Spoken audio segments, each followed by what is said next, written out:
Hello hello hello, नमस्कार नमस्कार नमस्कार। स्वागत है जी आप सभी लोगों का आज के लेक्चर में। क्या हाल चाल हैं आप सभी लोगों के? Very very good afternoon to all of you. नमस्कार नमस्कार नमस्कार नमस्कार। गुड आफ्टरनून जी, good afternoon good afternoon good afternoon. कैसे हैं आप सब लोग?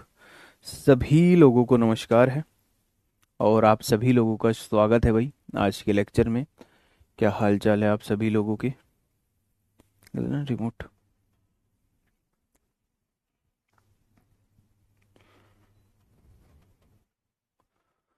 Good afternoon good afternoon good afternoon good afternoon. चलिए, बढ़िया हो सब लोग, मज़े में हो, आनंद में हो, सब बढ़िया। सो आइए केमिकल बॉन्डिंग का लेक्चर नंबर फर्स्ट देखेंगे। कोई रिकैप नहीं है, पहला लेक्चर है। इलेक्ट्रोनेगेटिविटी को ख़त्म करेंगे। जो पीरियोडिसिटी में एक इलेक्ट्रोनेगेटिव का जो टॉपिक था उसको जस्ट ख़त्म करेंगे। देन हम ये इलेक्ट्रोनेगेटिविटी ख़त्म होगी, देन केमिकल बॉन्डिंग का इंट्रोडक्शन लेक्चर आज हम लेने वाले हैं। ठीक है, इस तरीके से हमारा ये लेक्चर चलने वाला है। सबसे पहले इलेक्ट्रोनेगेटिविटी जो पीरियोडिसिटी का कंप्लीशन होगा, जो आपको कहा गया था कि ये पढ़ेंगे, है ना, उसको कंप्लीट करेंगे। देन हम केमिकल बॉन्डिंग का जो पहला लेक्चर है उसको देखेंगे। गुड इवनिंग, नमस्कार नमस्कार नमस्कार।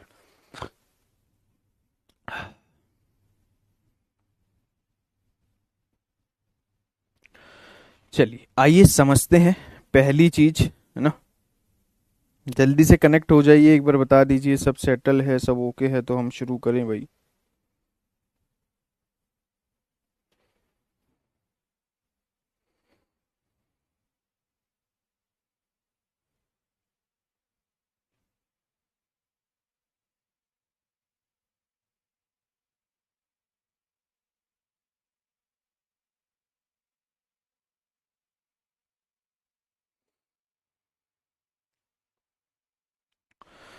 बोलो जी बोलो, सब ओके, सब डन। चलिए ठीक है भाई, है ना।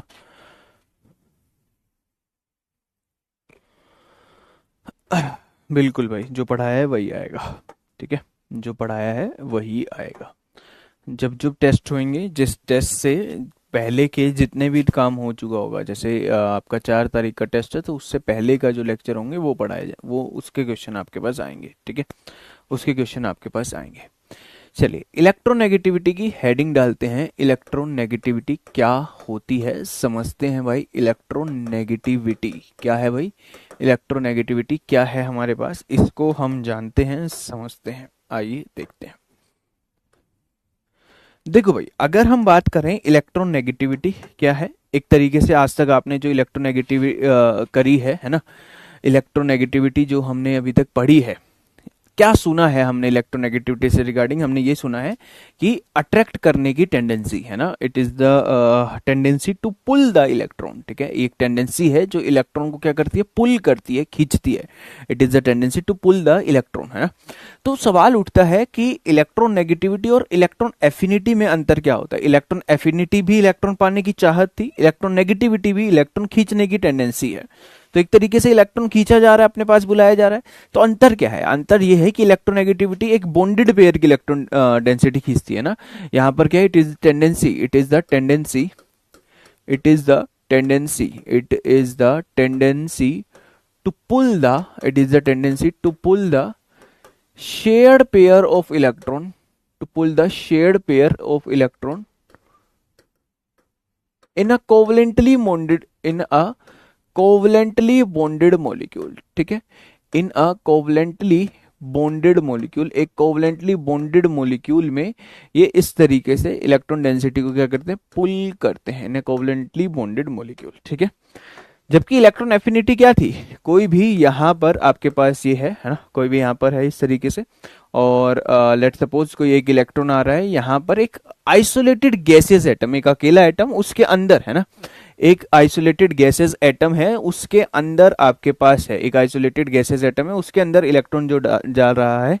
अच्छा, वो एक क्वेश्चन था आयोनाइजेशन एनर्जी का, ठीक है, वो ले लेंगे, पहले एक बार ये इलेक्ट्रोनेगेटिविटी पूरा पढ़ लेते हैं। ठीक है, ये होती है इलेक्ट्रोनेगेटिविटी, एक आइसोलेटेड गैसियस एटम के अंदर एक आइसोलेटेड गैसेज एटम हो, उसके अंदर एक इलेक्ट्रॉन बाहर से जा रहा है, वो है इलेक्ट्रॉन एफिनिटी। और इलेक्ट्रोनेगेटिविटी क्या है? इलेक्ट्रोनेगेटिविटी बेसिकली ये है, कोई एक बॉन्डेड मॉलिक्यूल है, ए और बी का बॉन्ड है, इस बॉन्ड की इलेक्ट्रॉन डेंसिटी, यहां पर क्या है, 2 इलेक्ट्रॉन है, यहां पर क्या है भाई, 2 इलेक्ट्रॉन है, इस बॉन्ड की इलेक्ट्रॉन डेंसिटी कहां पर बैठेगी, इस बॉन्ड की इलेक्ट्रॉन डेंसिटी कहां पर बैठेगी, वो डिपेंड करता है इलेक्ट्रोनेगेटिविटी पे, है ना। जैसे भाई यहां पर अगर मान लो बी ज्यादा इलेक्ट्रोनेगेटिव है, तो इस बॉन्ड की इलेक्ट्रॉन डेंसिटी बी पे बैठेगी, और यहां पर डेल नेगेटिव आएगा और यहां पर डेल पॉजिटिव आएगा, इस तरीके से मामला चलेगा, ठीक है। तो अगर आपको इलेक्ट्रोनेगेटिविटी और इलेक्ट्रॉन एफिनिटी में अंतर समझना है, तो इलेक्ट्रॉन एफिनिटी जस्ट एक अकेले एटम की जो बॉन्डेड नहीं है, इलेक्ट्रॉन पाने की चाहत है, और इलेक्ट्रोनेगेटिविटी क्या है, एक बॉन्डेड मॉलिक्यूल हो जाए, उस बॉन्डेड मॉलिक्यूल में उस बॉन्ड की इलेक्ट्रॉन डेंसिटी किस तरफ बैठेगी, वो होती है क्या, इलेक्ट्रॉन नेगेटिविटी। क्या ये बात समझ में आई आप लोगों को? ठीक है। उसके बाद आपके पास यहां पर आता है क्या, फैक्टर्स अफेक्टिंग इलेक्ट्रॉन नेगेटिविटी। क्या चीज आती है भैया आपके पास, factors affecting electronegativity, factors affecting electronegativity. आराम से पढ़ें भाई, है ना, आराम से पढ़ने पे ध्यान दें, है ना, इलेक्ट्रोनेगेटिविटी। तो ध्यान रखना, जो इलेक्ट्रोनेगेटिविटी होती है वो डायरेक्टली प्रोपोर्शन होती है जेड इफेक्टिव के, है ना, जेड इफेक्टिव ज्यादा होगा तभी तो इलेक्ट्रॉन को अपनी तरफ खींच पाएगा। एंड इनवर्सली प्रोपोर्शन होती है साइज के, इनवर्सली प्रोपोर्शन होती है साइज के, ये बात ध्यान रखना, जेड इफेक्टिव के directly proportion and inversely proportion to size, ठीक है। साथ ही साथ डायरेक्टली प्रोपोर्शन होती है पॉजिटिव चार्ज के, एंड इनवर्सली प्रोपोर्शन होती है नेगेटिव चार्ज के, ठीक है। नेगेटिव चार्ज की क्या होती है भाई, इनवर्सली प्रोपोर्शन होती है, नेगेटिव चार्ज की क्या होती है मेरे भाई, इनवर्सली प्रोपोर्शन होती है। साथ ही साथ यहां पर डायरेक्टली प्रोपोर्शन होती है परसेंटेज एस करेक्टर के भी, परसेंटेज एस करेक्टर, अभी हाइब्रिडाइजेशन में जाते ही ये चीजें सीखेंगे, परसेंटेज एस करेक्टर क्या होता है वो चीजें हम पढ़ेंगे। तो ये होता है बेसिकली इलेक्ट्रोनेगेटिविटी की बातें, ठीक है। पॉजिटिव चार्ज क्यों कहा, क्योंकि अगर मान लो पॉजिटिव चार्ज किसी का ज्यादा है, उसका साइज छोटा है, साइज छोटा है तो इलेक्ट्रोनेगेटिविटी ज्यादा होगी ही होगी। जैसे एक क्वेश्चन आया हुआ है, मान लो मेरे पास क्या है, S4 पॉजिटिव है, S2 पॉजिटिव है, S2S है और S2 नेगेटिव है। अगर मेरे से इलेक्ट्रोनेगेटिविटी की बात करें तो सबसे ज्यादा इलेक्ट्रोनेगेटिविटी किसकी होगी, 4 पॉजिटिव, 2 पॉजिटिव, किसकी होगी?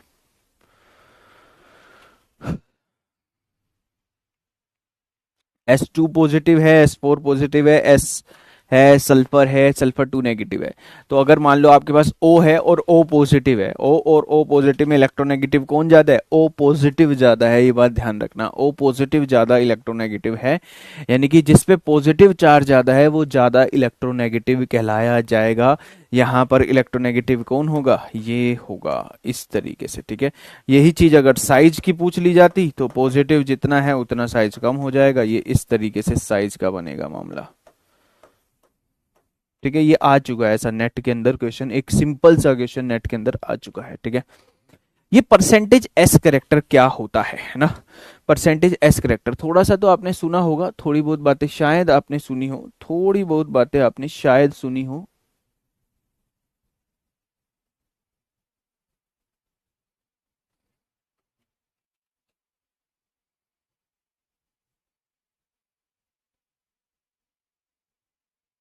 नहीं, ये सुना होगा आपने थोड़ा बहुत परसेंटेज करेक्टर से, नहीं तो मैं आपको बता देता हूँ।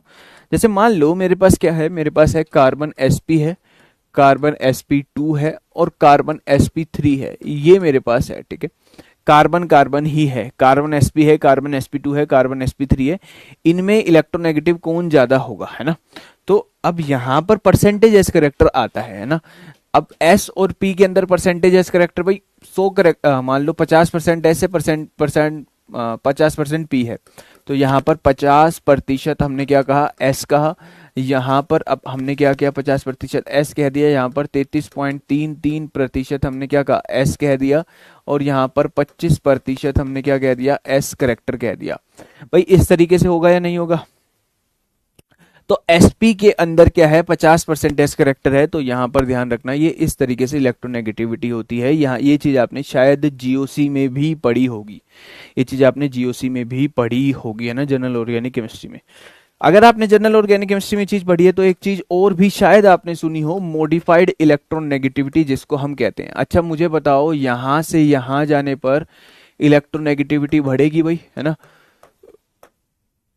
यानी कि कार्बन है, नाइट्रोजन है, ऑक्सीजन है, फ्लोरीन है, ये बेसिक बात हो गई इलेक्ट्रोनेगेटिव की, है ना। फ्लोरीन सबसे ज्यादा इलेक्ट्रोनेगेटिव बताया जाता है, फ्लोरीन सबसे ज्यादा इलेक्ट्रोनेगेटिव बताया जाता है। बट एक और चीज आपके पास आती है जिसका नाम होता है क्या, मॉडिफाइड इलेक्ट्रोनेगेटिविटी। एक और चीज आपके पास होती है जिसका नाम होता है क्या, मॉडिफाइड इलेक्ट्रोनेगेटिविटी नाम होता है। क्या नाम होता है भाई, मॉडिफाइड इलेक्ट्रोनेगेटिविटी नाम होता है। ये मॉडिफाइड इलेक्ट्रोनेगेटिविटी, है ना, ये मॉडिफाइड इलेक्ट्रोनेगेटिविटी क्या होता है भाई, आइए मैं आपको समझा देता हूं।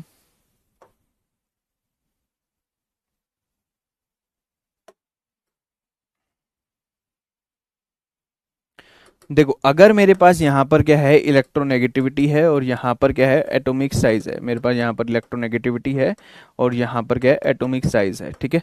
तो अगर मैं इधर बात करूँ, यहाँ पर मान लो मेरे पास कार्बन है यहाँ पर, ठीक है, कार्बन है, ये कार्बन sp3 हो गया, ये कार्बन sp2 हो गया, और ये कार्बन क्या हो गया, sp हो गया, ठीक है।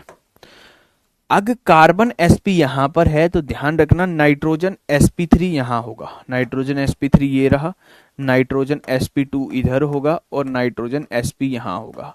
यानी कि भाई नाइट्रोजन sp में नाइट्रोजन sp की सबसे हाइब्रिडाइजेशन ज्यादा होगी, फिर sp2 फिर sp3। बट नोट करने की वाली बात यह है कि कार्बन sp3 जो है वो नाइट्रोजन sp3 से ज्यादा है। आपको पता है कार्बन और नाइट्रोजन में नाइट्रोजन ज्यादा इलेक्ट्रोनेगेटिव है, बट मॉडिफाइड वर्जन क्या है, हाइब्रिडाइजेशन के साथ। मॉडिफाइड वर्जन हाइब्रिडाइजेशन के साथ है, जिसमें बात यह आती है कि कार्बन का sp हाइब्रिडाइज नाइट्रोजन के sp3 को हरा देगा। ये बात आपको ध्यान ही रखनी है, कार्बन का sp हाइब्रिडाइज नाइट्रोजन के sp3 हाइब्रिडाइज को हरा देगा। ये बात ध्यान रखना, दिस इज मॉडिफाइड इलेक्ट्रोनेगेटिविटी। ये क्या है भाई, मॉडिफाइड इलेक्ट्रोनेगेटिविटी है। यहां पर ही मान लो मेरे पास यहां पर ऑक्सीजन sp3 कहीं यहां पर आएगा, ऑक्सीजन का sp2 कहीं मेरे पास यहां पर आएगा, और ऑक्सीजन का sp कहीं यहां पर आएगा, ठीक है। तो यहाँ पर ध्यान रखना, यहाँ पर ये नाइट्रोजन sp है, ये ऑक्सीजन का sp3 है। तो इधर भी हमें देखने को मिला कि नाइट्रोजन sp हाइब्रिडाइज जो होता है वो ऑक्सीजन के sp3 हाइब्रिडाइज को हरा देता है।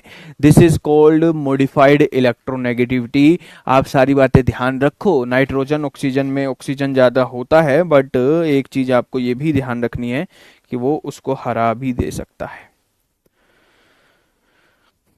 समझ में आ रहा है या नहीं आ रहा, बोलो जी बोलो। कोई दिक्कत, कोई समस्या, उतारें भाई, सारी चीजों को उतारें यहां से और वहां तक।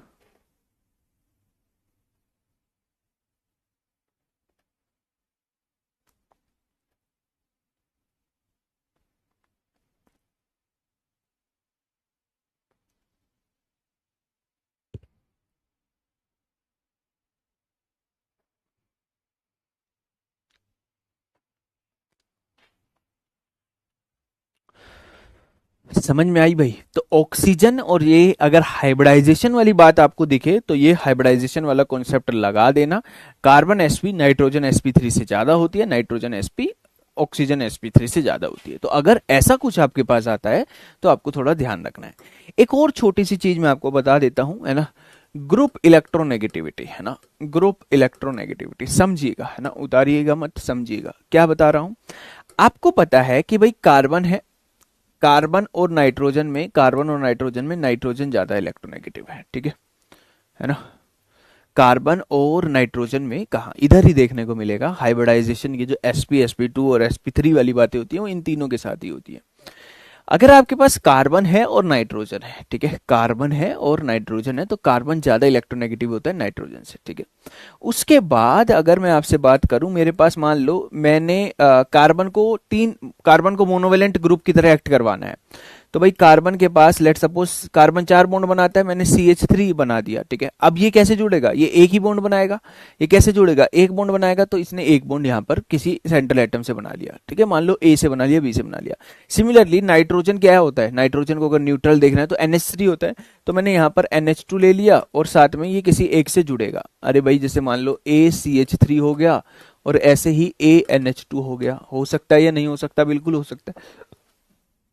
अब इन दोनों ग्रुप में भी कौन इलेक्ट्रोनेगेटिव ज्यादा है, नाइट्रोजन के साथ ही इलेक्ट्रोनेगेटिविटी ज्यादा है, क्योंकि इधर नाइट्रोजन इलेक्ट्रोनेगेटिव ज्यादा होता है। ध्यान से सुन लो भाई, अभी जब मैं बता रहा हूं तब सुन लो, फिर अभी आप सुनोगे नहीं, है ना, अभी आप उतारने में लगे रहोगे।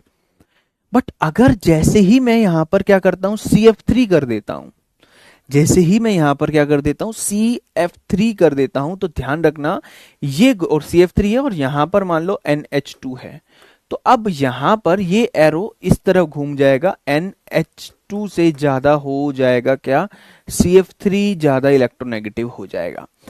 अब क्या होगा कि अगर मान लो आपके पास ऐसा है, ए के साथ CF3 जुड़ा हुआ है और ए के साथ NH2 जुड़ा हुआ है, तो ये वाला मॉलिक्यूल ज्यादा इलेक्ट्रोनेगेटिव है इस मॉलिक्यूल के कंपैरिजन में। तो ये चीज आपको ध्यान रखनी है। CF3 एक ग्रुप हो गया, तो ये ग्रुप इलेक्ट्रोनेगेटिविटी से रिलेटेड कॉन्सेप्ट है। ग्रुप नेगेटिव में ये उसको हरा देता है, ये बात ध्यान रखना। हाँ, अब अगर मान लो मैं आपसे पूछूं CF3 है और NF2 है, कौन ज्यादा इलेक्ट्रोनेगेटिव होएगा बताएंगे? CF3 है और NF2 है, CF3 है और NF2 है, कौन ज्यादा इलेक्ट्रोनेगेटिव होगा? अगर CF3 NF2 है तो अब फिर वही चीज है भाई, यहां पर फ्लोरीन फ्लोरीन एक कुछ रहा ही नहीं, इधर भी फ्लोरीन है इधर भी फ्लोरीन है, बच्चा नाइट्रोजन और कार्बन, तो नाइट्रोजन और कार्बन नाइट्रोजन ही ज्यादा है, तो इधर वो ही रहेगा, नाइट्रोजन ही ज्यादा रहेगा, बट यहां पर ये CF3 ज्यादा होगा। रीजन ये होता है मेरे भाई CF3 का ज्यादा होने का, ध्यान से समझ लो, ये फ्लोरीन है ये फ्लोरीन है, उतारो मत, सुनो, है ना, उतारो मत भाई, सिर्फ सुनो, कोई बड़ा वो नहीं है, रॉकेट साइंस नहीं है, सिर्फ सुनने का। फ्लोरीन क्या है, इलेक्ट्रोनेगेटिव एलिमेंट होता है, तो फ्लोरीन क्या करेगा, इससे खींचेगा, इससे अपनी इलेक्ट्रॉन डेंसिटी यहां पर खींचेगा, यहां पर डेल नेगेटिव, यहां पर डेल नेगेटिव आएगा, तो इधर क्या बनेगा, डेल पॉजिटिव पॉजिटिव पॉजिटिव बढ़ता जाएगा, पॉजिटिव बढ़ता जाएगा, यहां पर पॉजिटिव बढ़ता जाएगा। तो अब ये क्या करेगा, आप मुझे बताओ, ये क्या करेगा, ये अपने बगल वाले से खींचेगा। भाई यही होता है पूरे अपने संसार में, देश में, पूरे संसार में यही हो रहा है। कोई आपसे खींच रहा है, आप किसी और से खींच रहे हो, जिससे आप खींच रहे हो वो किसी और से खींचेगा, यही होएगा। तो यहां पर ही फ्लोरीन ने कार्बन से खींच लिया, अब कार्बन जो है वो किससे खींचेगा, मान लो ए से बॉन्ड बना हुआ है, किसी से भी बना हुआ है, यानी कि इस बॉन्ड की इलेक्ट्रॉन डेंसिटी अपनी तरफ खींचेगा, तो अब ये पूरा group overall high electronegative act करेगा, हाई इलेक्ट्रोनेगेटिव ग्रुप की तरह एक्ट करेगा ये ओवरऑल पूरा ग्रुप। आई बात समझ में? इसे कहते हैं ग्रुप इलेक्ट्रोनेगेटिविटी, ठीक है। बोलो जी, समझ में आ रहा है? फ्लोरीन जो है वो क्या करेगा, ज्यादा इलेक्ट्रोनेगेटिव होएगा। फ्लोरीन ज्यादा इलेक्ट्रोनेगेटिव होता है तो वो कार्बन को कंगाल करेगा, अब कार्बन कंगाल होएगा तो वो दूसरे से खींचेगा।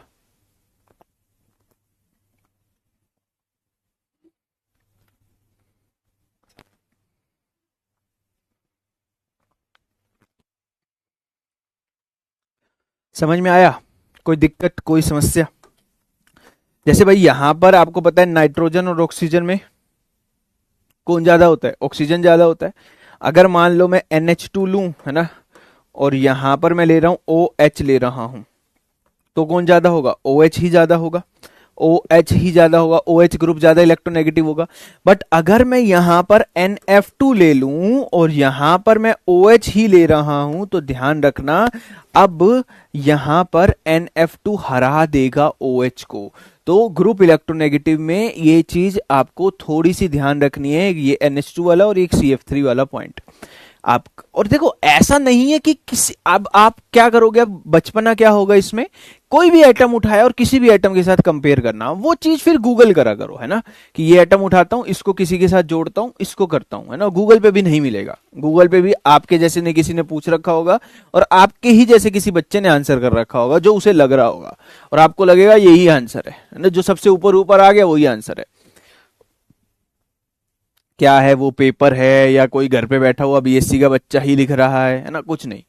तो कंपैरिजन अगल बगल और जिन चीजों के रेफरेंसेस है उनका ही होगा, ये बात ध्यान रख लेना। तो यहां से बस मैंने दो बात सीखी है, यहां से मैंने ग्रुप इलेक्ट्रोनेगेटिविटी से रिलेटेड कॉन्सेप्ट सीखा है। एक ये वाला कि नाइट्रोजन, आपको लगेगी NF2 और OH में थोड़ा सोचना पड़ रहा है, तो भाई नाइट्रोजन और ऑक्सीजन अगल बगल का है, और यहां पर अब साइड एटम का इफेक्ट आ जाएगा, साइड एटम फ्लोरीन अटैच है, तो यहां पर ये क्या करेंगे, गड़बड़ करते हैं, ये बात ध्यान रखना। ये बात आपको थोड़ी सी ध्यान रखनी है। बोलो भाई, क्लियर है? अब इसके अंदर आते हैं स्केल्स, है ना, फिर स्केल्स को हम पढ़ेंगे, ठीक है।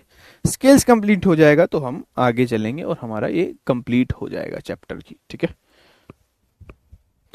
स्केल से आपके पास क्वेश्चन आया हुआ है ना, स्केल्स ऑफ इलेक्ट्रोनेगेटिविटी से आपके पास क्वेश्चन आया हुआ है नेट के अंदर, और दो बार क्वेश्चन आया है, और दोनों बार सेम ही जगह से सेम ही टाइप का क्वेश्चन आया हुआ है। तो आइए उसको देखते हैं भाई, है ना, उसको देखते हैं क्या रहा होगा, ठीक है। तो यहां पर हेडिंग डाली जाएगी नेक्स्ट, यहां पर नेक्स्ट हेडिंग क्या डाली जाएगी, स्केल्स ऑफ इलेक्ट्रोनेगेटिविटी, स्केल्स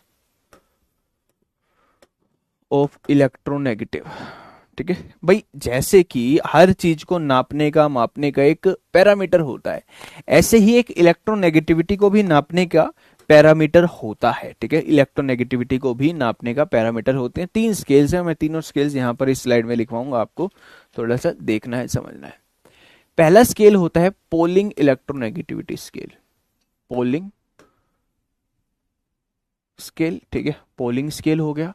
दूसरा स्केल हो गया मुलिकन स्केल, हो गया मुलिकन स्केल हो गया, ठीक है। और तीसरा हो गया क्या, एलरड रोचो इलेक्ट्रोनेगेटिविटी स्केल, एलरड रोचो इलेक्ट्रोनेगेटिविटी स्केल आपके पास हो गया। ये तीन स्केल मेरे भाई आपके पास हैं, है ना, ये तीन स्केल मेरे भाई आपके पास यहां पर हैं। बोलो जी यस और नो।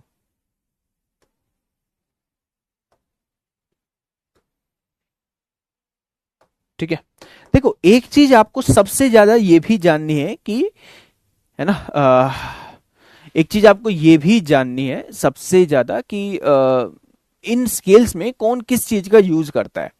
जैसे मुलिकन स्केल में किस चीज का यूज करता है, पोलिंग स्केल क्या चीज का यूज करता है, एल्ड्रेड रोचो इलेक्ट्रोनेगेटिविटी स्केल क्या यूज करता है, नाइट्रोजन क्यों मोर इलेक्ट्रोनेगेटिव होता है।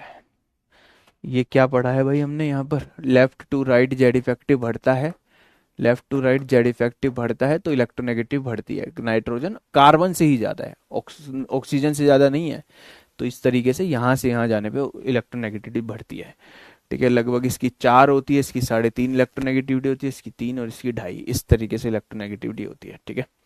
अब आपके जो नेट के अंदर जो क्वेश्चन आया था, देखो सिंपल है, इलेक्ट्रोनेगेटिविटी में ऐसा बहुत इसी में ही हम बावले हो जाएंगे तो ऐसा नहीं चलेगा। इलेक्ट्रोनेगेटिविटी क्या है, एक बॉन्डेड पेयर की इलेक्ट्रॉन डेंसिटी को खींचना, down the group electronegativity decrease होती है, लेफ्ट टू राइट इलेक्ट्रोनेगेटिविटी बढ़ती है, ठीक है।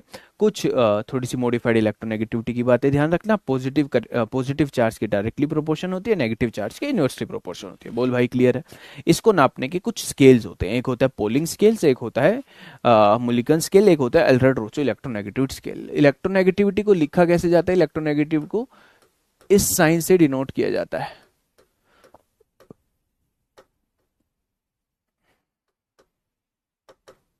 CHI, है ना, ये सिंबल होता है इलेक्ट्रोनेगेटिविटी का, ठीक है। तो भाई जो पोलिंग भाई साहब ने किसकी यूज की, पोलिंग भाई ने कहा कि भाई मैं ना बॉन्ड एनर्जीज को यूज करूंगा, मैं क्या करूंगा भाई, बॉन्ड एनर्जीज को यूज करूंगा, मैं यूज करूंगा किसको मेरे भाई, बॉन्ड एनर्जीज को यूज करूंगा, किसका आंसर करने के लिए, इलेक्ट्रोनेगेटिविटी का आंसर करने के लिए मैं बॉन्ड एनर्जीज का यूज करूंगा, ठीक है। मुलिकन स्केल क्या है, मुलिकन कहता है मैं किसका यूज करूंगा, मैं यूज करूंगा electron affinity and ionization potential का, ठीक है, आयोनाइजेशन पोटेंशियल का यूज करूंगा। और ये कहता है मैं यूज करता हूं किसको, मैं यूज करता हूं Z effective and R covalent का स्केयर को हम यूज करते हैं। कोई भी चीज नापने के अलग अलग मापदंड हो सकते हैं या नहीं, बोल भाई, तो ये चीज ध्यान रखना। और आपके पेपर में जो क्वेश्चन आया है वो कोई न्यूमेरिकल नहीं, सिर्फ इसी बात पे आए हुए हैं, और आ भी सकते हैं कि एल्ड्रेड रोचो कैसा हो, मतलब डायरेक्टली प्रोपोर्शन है जेड इफेक्टिव के, इनवर्सली प्रोपोर्शन है, तो इसका जो आंसर निकल कर आता है, यहां पर जो बॉन्ड एनर्जीज का फॉर्मूला निकल कर आता है वो होता है क्या, ये कहता है भाई मैं रिलेटिव स्टडी करता हूं। रिलेटिव स्टडी समझते हो? रिलेटिव स्टडी का मतलब क्या, आप होशियार हो, ये रिलेटिव स्टडी नहीं है। आप अपनी बुआ के लड़के से कितने होशियार हो, ये रिलेटिव स्टडी है। बोल भाई, अगर मैं आप कहोगे यार क्या सर, बुआ के लड़के को क्यों बीच में लेकर आ रहे हो, हैं भाई मेरे पड़ोसी के अंकल के लड़के को, मासी के लड़के को क्यों बीच में लेकर आ रहे हो, वो होगी एब्सोल्यूट स्टडी। तो पोलिंग भाई साहब क्या करते हैं, एब्सोल्यूट स्टडी ही करते हैं। वो कहता है कि मुझे ए की इलेक्ट्रोनेगेटिविटी नहीं बतानी, मुझे बी की इलेक्ट्रोनेगेटिविटी नहीं बतानी। मान लो मेरे पास ये ए बी बॉन्ड है, मैं ए बी बॉन्ड का इलेक्ट्रोनेगेटिविटी डिफरेंस बता सकता हूं। मैं ये काम करूंगा भाई, मैं करूंगा डेल का काम, यानी कि इलेक्ट्रोनेगेटिविटी डिफरेंस का काम करेगा कि वो उससे ज्यादा कितना इलेक्ट्रोनेगेटिव है ये। ठीक है, फॉर्मूला सिंपल सा है, थोड़ा सा ध्यान रख लेना। फॉर्मूला क्या कहता है आपको, फॉर्मूला कहता है 0.208 E A B minus E A and E B B. Sir ये ई ए और ई बी बी क्या है भाई, मुझे बताओ। आपके पास ये ए बी कैसे बना होगा, ये ए बी कैसे बना होगा, ये बना होगा सर 2A2 और 2B2 मिलकर, 2A2 और 2B2 मिलकर 2AB बना रहे होंगे, है ना। या फिर 2A2 नहीं भाई, A2 और B2 मिलकर 2AB बनाएंगे। ठीक है, A2 AA प्लस BB मिलकर ए बी बनाएंगे। तो ये कहता है कि भाई मैं ए और बी का इलेक्ट्रोनेगेटिव डिफरेंस दूंगा और फॉर्मूला में ये यूज करूंगा। तो एक छोटा सा फॉर्मूला आपको ये ध्यान रखना है, एक छोटा सा फॉर्मूला क्या करना है आपको, ये ध्यान रखना है।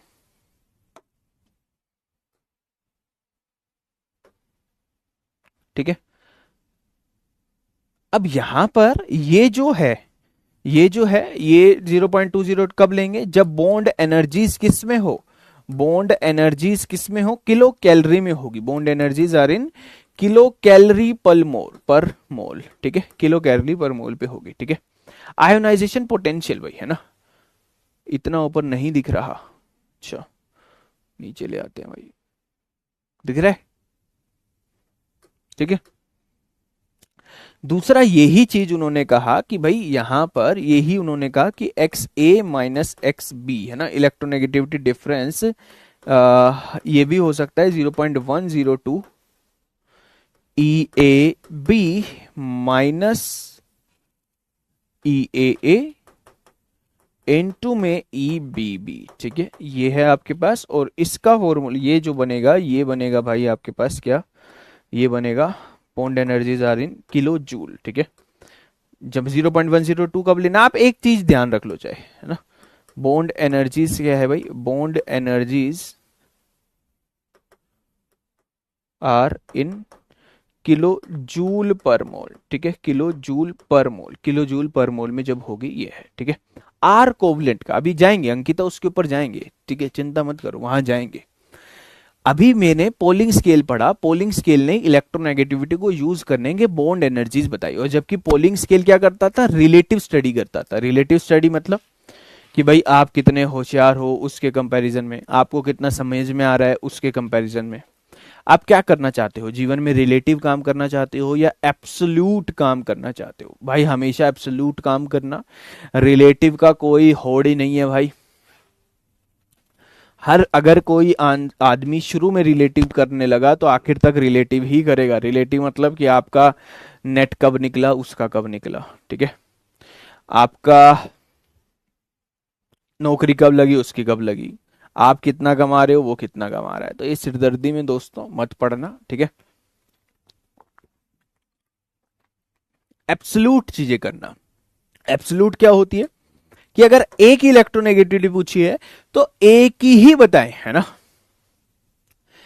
एक ही इलेक्ट्रोनेगेटिविटी आपसे पूछी जा रही है तो एक ही इलेक्ट्रोनेगेटिविटी ही बताएं।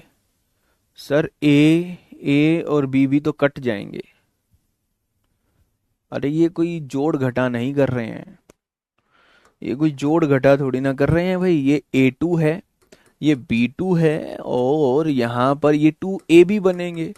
अब इसमें से मैं काट देता हूं, ये लो भाई, 2A से 2A चला गया, 2B से 2B चला गया, चल भाई अपने घर चलो, खत्म, पेपर क्लियर। ऐसे A2 और B2 को काटना थोड़ी ना है भाई, रिएक्शन हो रही है, ये है रिएक्शन। A2 और B2 ने इस तरीके से A इधर टूट के एक B से कनेक्ट हुआ तो 2AB मॉलिक्यूल यहां पर बन गए, ठीक है, ये बात ध्यान रखना, ठीक है। और ये आपके पास क्या है, A minus B electronegativity 0.208 under root E A B minus under root फिर से ई ए इंटू में E B B B, same ऐसे ही 0.102 under root E A B, यानी कि bond energy of A B को तोड़ने में कितनी बॉन्ड एनर्जी निकलेगी, ठीक है। और यहां पर ए पावर कहां लिया है मैंने,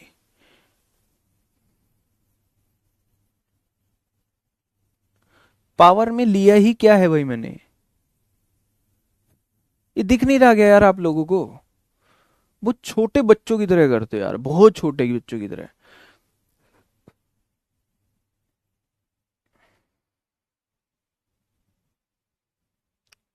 अरे उस पे जाएंगे भाई, जेड इफेक्टिव और आर कोवलेंट के स्क्वायर पे जाएंगे, अभी इधर ये तो समझ लो, वहां तो पढ़ेंगे ही अभी। ये क्या है, 0.102 अंडर रूट है ई ए बी माइनस फिर से अंडर रूट है, अंडर रूट के अंदर अंडर रूट है ई ए इंटू में ई बी बी। हेलो भाई, हेलो आदित्य भाई, हेलो, ठीक है। तो इस तरीके से है। उसके बाद आपके पास यहां पर क्या है, आयोनाइज, इधर ये कहता है कि भाई मैं सीधा आंसर करूंगा, मैं आपको ए की इलेक्ट्रोनेगेटिव पूछ रहा है, ए की बताऊंगा, बी की बताऊंगा, जो भी आप पूछ रहे हो, और वो होता है आयोनाइजेशन पोटेंशियल और इलेक्ट्रोनेगेटिविटी का हाफ, ठीक है। आपको जस्ट इतना ध्यान रखना है कि किसने क्या यूज किया था, किसने क्या यूज किया था, सिर्फ ये आपको ध्यान रखना है। इसने बॉन्ड एनर्जीज का यूज किया, इसने आयोनाइजेशन पोटेंशियल और इलेक्ट्रॉन एफिनिटी का यूज किया। इसने किसका यूज किया, Z effective and R covalent का स्क्वायर, ठीक है। और ये भी एब्सोल्यूट ही कर रहा था, ये भी एब्सोल्यूट स्टडी थी, ठीक है। एब्सोल्यूट स्टडी मतलब समझ रहे हो कि भाई ए का पूछा है तो ए का ही आंसर करेगा, एब्सोल्यूट, ठीक है। आप कितने होशियार हो तो आपका ही बताएगा, एब्सोल्यूट स्टडी थी ये, है ना, मतलब कि आपका कंपैरिजन कभी भी नहीं करेगा, ये सिर्फ एब्सोल्यूट बातें करेगा, एब्सोल्यूट बातें करेगा कि आप कितने होशियार हो कितने नहीं हो, सिर्फ उतनी बातें करेगा, ये बात ध्यान रखना।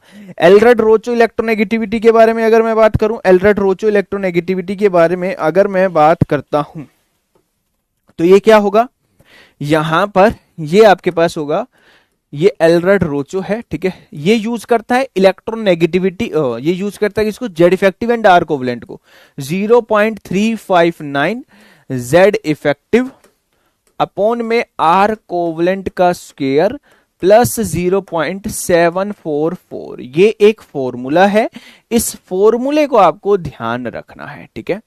यहां पर ये भी लिख लेना, ठीक है। अगर आर कोवलेंट क्या होना चाहिए, एंगस्ट्रोम में होना चाहिए, ठीक है, एंगस्ट्रोम में होना चाहिए भाई, किस में होना चाहिए, एंगस्ट्रोम में होना चाहिए। लेट सपोज बाई चांस आपका आंसर किस में हो, ए आर है, ठीक है, यहां पर ये हो आपके पास 3590 जेड इफेक्टिव है, ठीक है। और यहां पर आपके पास क्या है, आर कोवलेंट का स्क्वायर है प्लस 0.744 यहां पर है। ये क्या रहेगा, ये आपके पास रहेगा जब आपका आर कोवलेंट किस में हो, पिकोमीटर में हो। आर कोवलेंट भाई आपका किस में हो दोस्त, पिकोमीटर में हो, ये बात ध्यान रखना।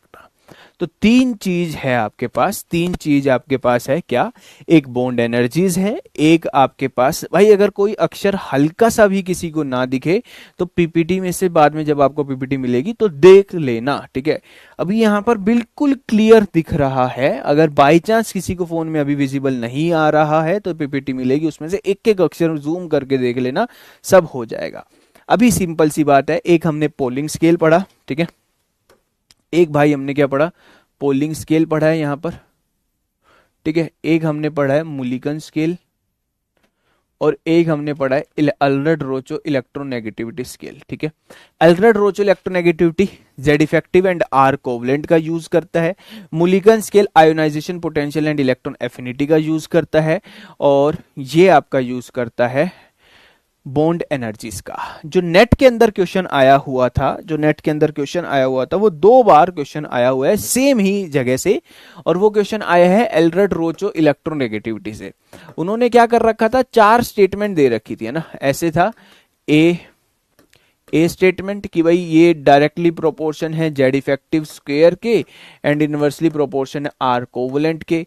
बी स्टेटमेंट है डायरेक्ट, ऐसा कुछ था, डायरेक्टली प्रोपोर्शन है जेड इफेक्टिव के, डायरेक्टली प्रोपोर्शन है आर कोवलेंट के स्क्वायर के। सी है आपके इनवर्सली प्रोपोर्शन है आर कोवलेंट के स्क्वायर के। और डी आपके पास ऐसा कुछ था कि ये डायरेक्टली प्रोपोर्शन है आपका जेड इफेक्टिव के स्क्वायर के, ठीक है। तो आपको बस स्टेटमेंट, फिर नीचे ऑप्शन से कौन कौन सी स्टेटमेंट्स ट्रू है, A and B true, A and C true, only A true, only B true. तो डायरेक्टली यहां पर ध्यान रखना, ये और ये आपका सही जवाब होगा।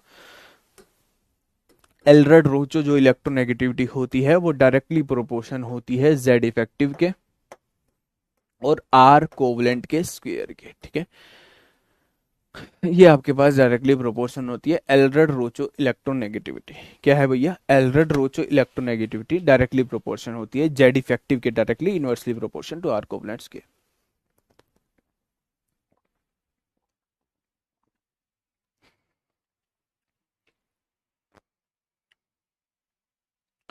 समझ में आया दोस्तों?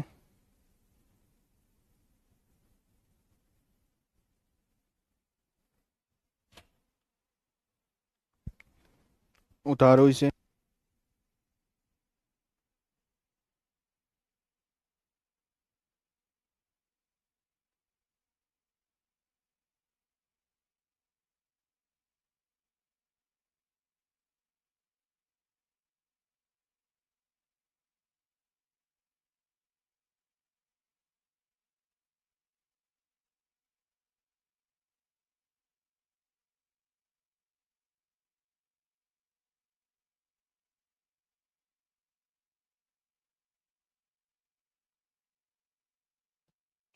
क्लियर है भाई, चलें आगे। चलिए ठीक है, तो इस तरीके से कर लेना। और बात रही फॉर्मूले हैं, ये जस्ट फॉर्मूले हैं, इसमें आपको कोई रॉकेट वो नहीं लगाना, सिंपल फॉर्मूले हैं भाई। फॉर्मूले बस याद रख लेना अगर कुछ आता है तो, सिर्फ फॉर्मूले हैं वो, ठीक है, सिर्फ फॉर्मूले हैं ये, ठीक है। एक वो वाला क्वेश्चन देख लेते हैं जो लास्ट हमने देखा था, है ना। मैंने लास्ट आपको दिया था, लास्ट में होमवर्क में दिया था। क्या आंसर आएगा भाई उसका, जो लास्ट क्वेश्चन दिया था मैंने आयोनाइजेशन एनर्जी का। आयोनाइजेशन एनर्जी का क्वेश्चन दिया था मैंने आपको शायद, है ना, लास्ट में, ठीक है। लास्ट में अगर हम बात करें, यहाँ पर ही उसको डिस्कस कर लेते हैं। जो होमवर्क दिया था मैंने आपको, जो होमवर्क मैंने आपको दिया था वो क्या था, है ना। वो यहाँ पर आपके पास ये था कि इलेक्ट्रोनेगेटिविटी, लोवेस्ट इलेक्ट्रोनेगेटिविटी आपको बतानी थी। इनमें से, इन चारों में से लोवेस्ट इलेक्ट्रोनेगेटिविटी आपको बतानी थी, सॉरी लोवेस्ट आयोनाइजेशन एनर्जी बतानी थी, लोवेस्ट आयोनाइजेशन एनर्जी बतानी थी। 4 लोग दिए थे, कितने लोगों को याद है कि दिए थे या नहीं दिए थे?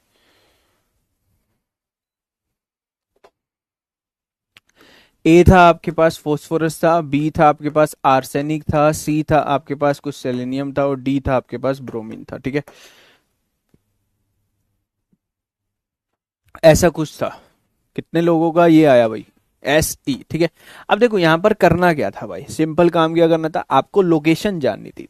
क्वेश्चन अगर यहां से आया तो आयोनाइजेशन एनर्जी कॉन्सेप्ट से आता है भाई, हमेशा कॉन्सेप्ट थोड़ा सा अच्छे से पढ़ लेना अगर इसमें से आया तो, ठीक है।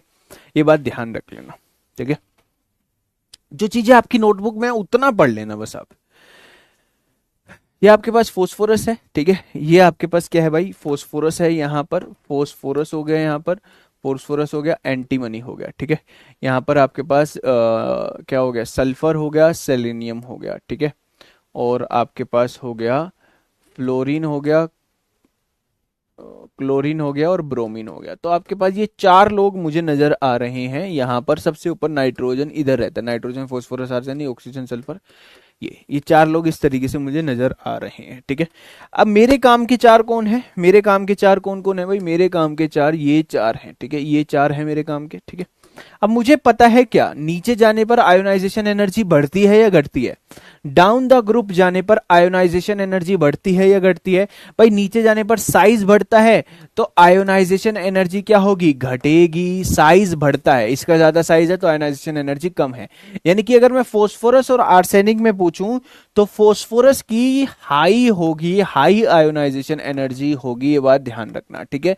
और मेरे को लोवेस्ट सेलेक्ट करना था तो मेरा फोस्फोरस सबसे पहले एलिमिनेट होएगा।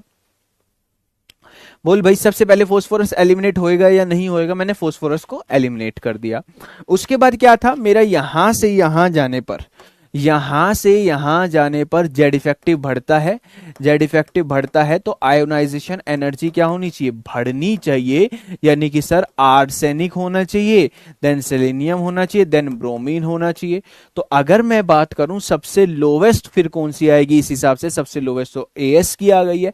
बट सर यहां पर आपने कहा था, क्या कहा था, कि जब भी एक पीरियड में, जब भी एक पीरियड में कंपेयर करने लगो मेरे भाई, तो क्या कर लेना, जब भी एक पीरियड में कंपेयर करने लगो तो उसकी इलेक्ट्रॉनिक कन्फिगरेशन लिख लेना। जैसे कि यहां पर NS2 NP3, यहां पर NS2 NP4 और यहां पर NS2 NP5, ठीक है। ये था आपके पास, आपको ये बात पता है ना। यहां पर अगर हम बात करें NS2 है, NP3 है, NS2 है, NP4 है। भाई जैसे नाइट्रोजन ने, हाँ बिल्कुल ठीक सलोनी, जैसे नाइट्रोजन ने ऑक्सीजन को हराया था, जैसे नाइट्रोजन ने ऑक्सीजन को हराया था, यहां पर नाइट्रोजन ने, नाइट्रोजन ऑक्सीजन और फ्लोरीन में अगर हम बात करें, नाइट्रोजन ऑक्सीजन फ्लोरीन में इधर इलेक्ट्रो आयोनाइजेशन एनर्जी किसकी ज्यादा थी, ऑक्सीजन, नाइट्रोजन और फ्लोरीन आया था। सेम ये भी इसको हरा देगा और आयोनाइजेशन एनर्जी यहां पर क्या बन जाएगी, सेलेनियम। ये आपका पीवाईक्यू है भाई, ये नेट के अंदर आया हुआ है 4 मार्क्स के अंदर, ठीक है। ये पीवाईक्यू है, आर्सेनिक है, देन ब्रोमीन है। तो यहां पर अगर मैं बात करूं सबसे लोवेस्ट कौन आएगा, यहां पर सबसे लोवेस्ट में कौन आएगा, SE आएगा। क्या आएगा भैया, SE आएगा। कितने लोगों को ये बात समझ में आ गई है। ऐसे जब 4 एलिमेंट हो तो वो क्वेश्चन अच्छा होता है ना, अच्छा क्वेश्चन माना जाता है। एक तो लोगों को एलिमेंट की लोकेशन पता होनी चाहिए, वो कहाँ रह रहे हैं, ठीक है, कहाँ पर रह रही हैं, किस तरीके से होगा ये पता होना चाहिए, और फिर वो कैसे क्वेश्चन पूरा होगा ये पता होना चाहिए।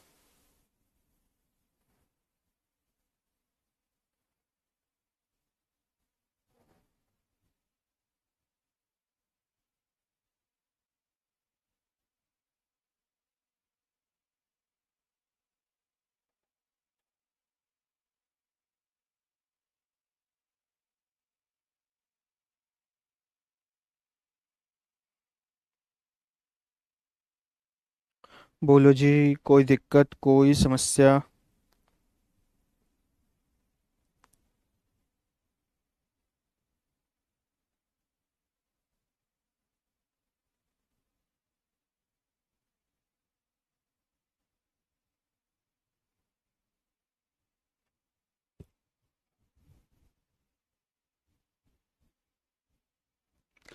चलो भाई आगे चलते हैं, ठीक है। ब्रोमीन और आर्सेनिक को कैसे करेंगे, जैसे नाइट्रोजन और फ्लोरीन को कर रहे थे और वैसे ही करेंगे, है ना। जैसे नाइट्रोजन और फ्लोरीन कर रहे थे कंपेयर, वैसे ही कंपेयर यहाँ पर होगा, ठीक है। चलिए, तो पीरियोडिसिटी को आपको पढ़ाया गया है, उसमें थोड़ा सा कॉन्सेप्ट क्या है वो पढ़ लेना, और उसके जो कुछ ट्रेंड्स हैं वो पढ़ लेना। कॉन्सेप्ट से ही जो रिलेटेड चीज है वो ज्यादा पूछने की चांसेस है। भाई जैसे नाइट्रोजन फोस्फोरस से रिलेटेड है, उससे आगे और कुछ पूछ लिया, first ionisation energy, second ionisation energy, इस तरीके से कंपेयर करवा रहा हो, है ना। थोड़ा सा ये बात ध्यान रख लेना, फर्स्ट कंपेयर करवा रहा हो, है ना। वहां पर आपको ध्यान रखना है कौन सी स्टेबल इलेक्ट्रॉनिक कन्फिगरेशन बन रही है ना। जैसे उस दिन हमने एल्यूमिनियम, Mg वो सब कंपेयर किए थे, वैसे क्वेश्चन, ठीक है। अब यहां से थोड़ा सा कॉन्सेप्चुअल चैप्टर चलते जाएंगे। तो टॉपिक का नाम डालिएगा भैया, क्या, केमिकल बॉन्डिंग। क्या नाम डालेंगे भैया आप, केमिकल बॉन्डिंग, यहाँ पर आप नाम डालेंगे, ठीक है।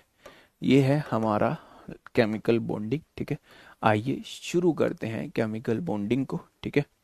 इंपॉर्टेंट है ये, इसलिए इंपॉर्टेंट है कि ये आपको पूरे इनऑर्गेनिक केमिस्ट्री से चैप्टर से जान पहचान करवाता है ना।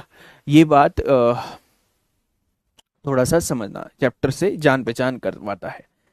केमिकल बॉन्डिंग में अब हम पढ़ेंगे क्या क्या, पहले उसके बारे में हम यहाँ पर बात कर लेते हैं। देखो केमिकल बॉन्डिंग में यहाँ पर हम पढ़ेंगे क्या क्या। पहला टॉपिक यहाँ पर शुरू होगा इंट्रोडक्शन, ठीक है।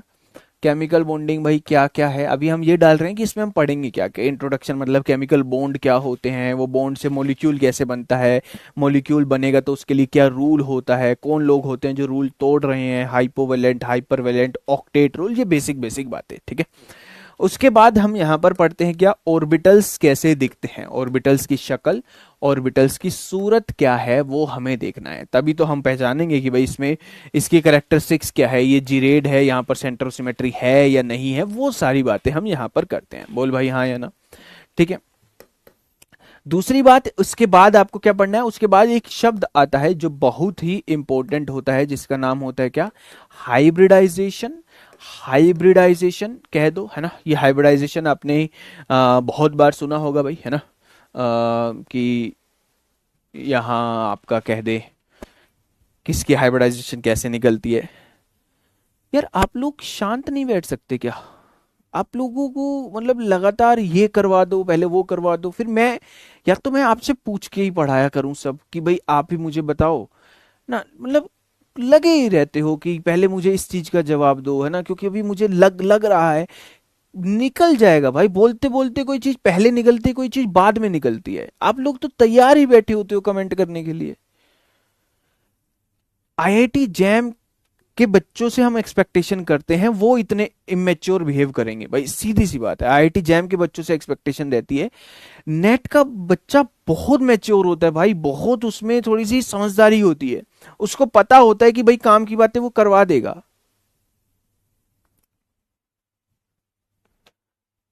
अभी अगर मैं वेटेज लिख रहा हूँ तो सर इसमें क्या क्या पढ़ाया जाएगा वो पहले बता दो। एक बच्चे से मैंने पूछा भाई इतना कमेंट कमेंट, कह रहे सर कमेंट तो ऐसे करते ही रहेंगे ना हम, तो आप इग्नोर कर दिया करो। अरे भाई करना है, मतलब जो चीज बता रहा हूँ वो सुन लो यार आराम से, है ना। रिदम टूटता है भाई, और कोई बात नहीं है, रिदम थोड़ा सा टूटता है, ठीक है। अब उस वो बंदा को क्या क्वेश्चन दे के आया है, वैल्यू बेस्ड कोई सा पता नहीं क्या क्वेश्चन देगा आया, वो तब से वही गा रहा है कि वो करवा दो बस, है ना, पूरा हटा दो, सब हटा दो, एक पता नहीं कहाँ कुछ दिख गया है वो करवा दो। बोलते बोलते कोई चीज पहले निकलेगी, कोई बाद में निकलेगी, वेटेज क्या होता है, क्या होता है, सब निकलेगा, मगर अगर हम पढ़ेंगे तो।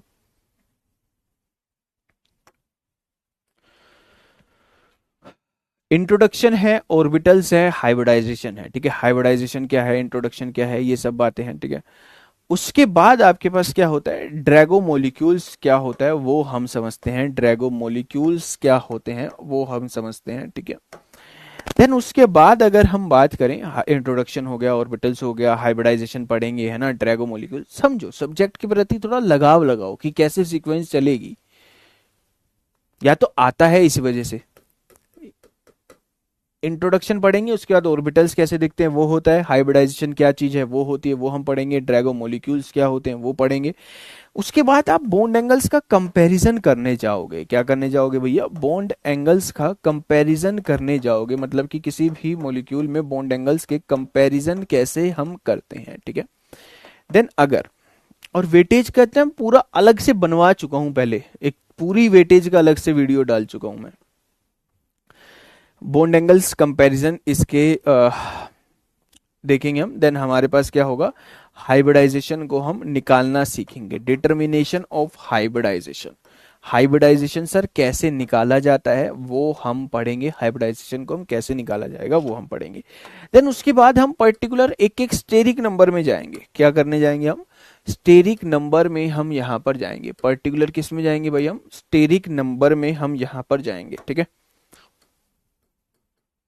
Steric number, particular steric number, steric number 2 क्या होता है, स्टेरिक नंबर 3 क्या होता है, स्टेरिक नंबर 4, 5, 6, 7, 8, सबके अंदर जाएंगे। ठीक है, ये अपने आप में एक बड़ा काम है और मतलब इसका क्वेश्चन आने की चांसेस थोड़े से ज़्यादा होते हैं। ठीक है, उसके बाद कुछ मिसलेनियस टॉपिक हैं, उनको हम पढ़ेंगे। जैसे भाई हाइब्रिडाइजेशन, अगर मान लो आपको ओड इलेक्ट्रॉन स्पीशीज में पूछ रहा है, ओड इलेक्ट्रॉन स्पीशीज में हाइब्रिडाइजेशन कैसे निकाली जाती है। ठीक है, और या फिर हमारे पास फजान रूल क्या होता है, ऐसे कुछ मिसलेनियस टॉपिक हम पढ़ेंगे। फजान रूल क्या होता है, डाइपोल मोमेंट क्या होता है। ठीक है, डाइपोल मोमेंट क्या होता है, और इससे भी पहले बैक बॉन्डिंग आएगी, इसके ऊपर बैक बॉन्डिंग आएगी। बैक बॉन्डिंग क्या होती है, बैक बॉन्डिंग क्या होती है। ठीक है, ये चीज़ हम पढ़ेंगे।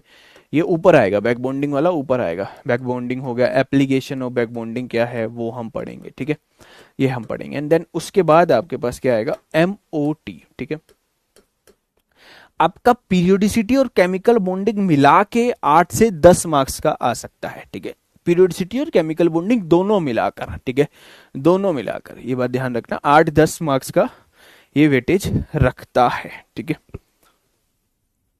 बट अगर एक बार ढंग से पढ़ लिया तो इसके क्वेश्चन आपको क्या लगेंगे, इजी लगेंगे। ये बात ध्यान रखना। स्टेरिक नंबर भी इंपॉर्टेंट है, MOT भी इंपॉर्टेंट है। MOT लोगों ने हवा बना रखा है, पता नहीं क्या आता है, बिल्कुल सिंपल सिंपल से क्वेश्चन आ रखे हैं नेट के अंदर MOT के। थोड़ा सा ढंग से अगर सुना हो, समझा हो, तो आराम से वो क्वेश्चन हो जाए।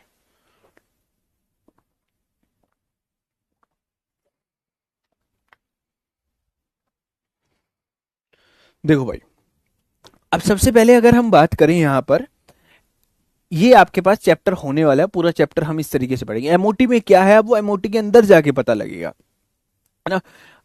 MOT के अंदर जाके पता लगेगा, और उस चीज का यूज आगे कोऑर्डिनेशन केमिस्ट्री में भी यूज करूंगा, डायटोमिक टर्म सिंबल पढ़ाते वक्त। ठीक है, तो ये बात अच्छे से करते चलो। ठीक है, चलिए, सबसे पहली बात अगर हम इसको शुरू करें, है ना, इसको इधर ले लो आगे बिल्कुल ही।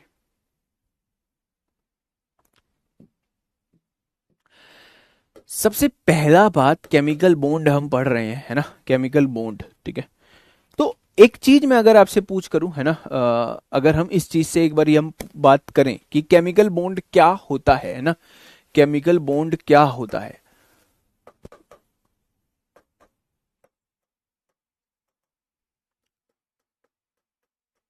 देखो, एक चीज अगर मैं आपसे बात करूं, बॉन्ड क्या है, बॉन्ड है एक force of attraction. A bond is a force of attraction.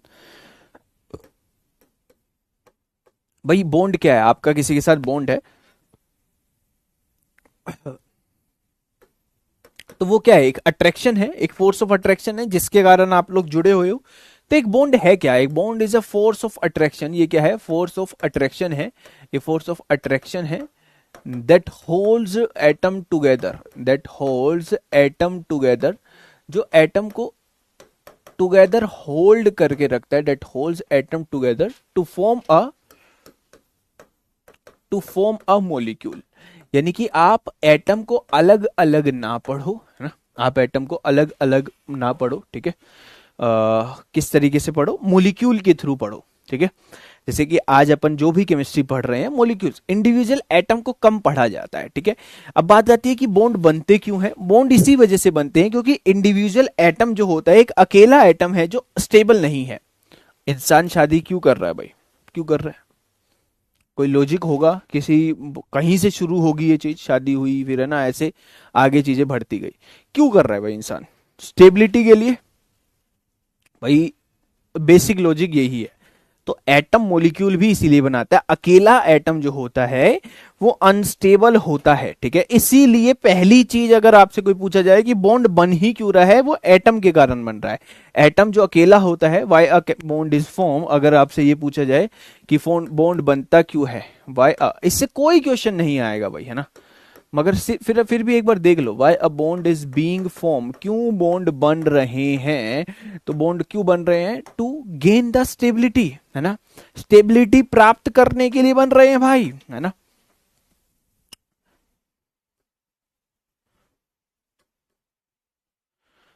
The potential energy, मतलब एक तरीके से अपन कह सकते हैं कि टू गेन द स्टेबिलिटी, है ना। इंडिविजुअल एटम जो होता है, इंडिविजुअल एटम जो होता है हैज हाई पोटेंशियल एनर्जी, जिसके कारण वो क्या होता है, एंड अनस्टेबल, वो अनस्टेबल होते हैं।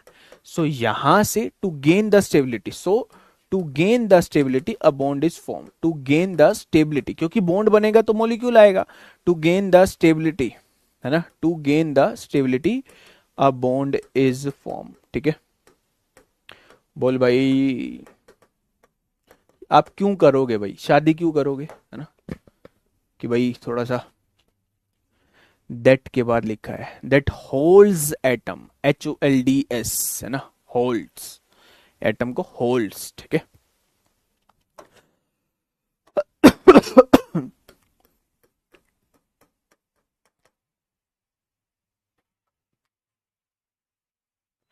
मिक्स्ड क्वेश्चन आए थे पेपर में, फिजिकल और इनऑर्गेनिक।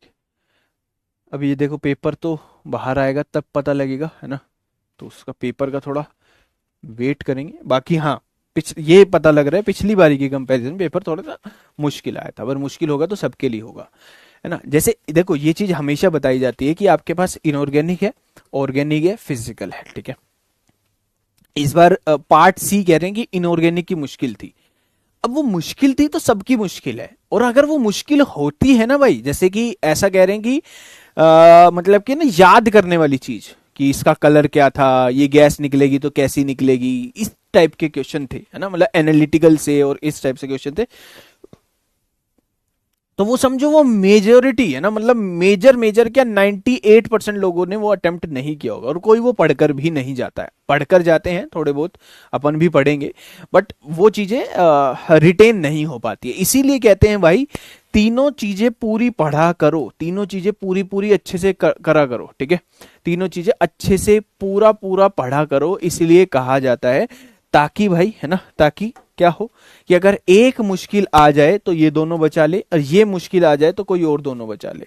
एक मुश्किल हमेशा आएगा जो हर आपको, आप मान के चलो ना, जो पीछे नहीं आया हुआ, जो पीछे नहीं आया हुआ वो किसी ना किसी एक में थोड़ा सा मुश्किल आएगा, तो ये चीज ध्यान रखना। जैसे पार्ट बी की इनऑर्गेनिक इजी थी, पार्ट सी की इनऑर्गेनिक मतलब जैसे कि जो वो वाले क्वेश्चन है, मैं गया था ना, सेंटर के बाहर गया था, मैं पेपर देने नहीं गया, है ना, सेंटर के बाहर गया था मैं, तो बच्चे, और एक तो भाई बच्चे अलग अलग बच्चे मिल रहे थे। एक अभी इंटरव्यू किसी का लिया, हाँ भाई पेपर कैसा हुआ, गुरुजी पेपर तो है, फिजिकल बड़ा मुश्किल आया था। फिर बाहर कोई निकल रहा है, दूसरा आया, सर सबसे इजी तो मुझे फिजिकल ही लगा, ऑर्गेनिक बहुत ज्यादा आ रहा था। फिर कोई और दोबारा बाहर आ रहा है, वो कह रहा है कि सर सबसे इजी तो मुझे इनऑर्गेनिक लगा। फिर चौथा बाहर आ रहा है, कह रहा है सर इनऑर्गेनिक तो बड़ा मुश्किल था और क्वेश्चन भी कम थे।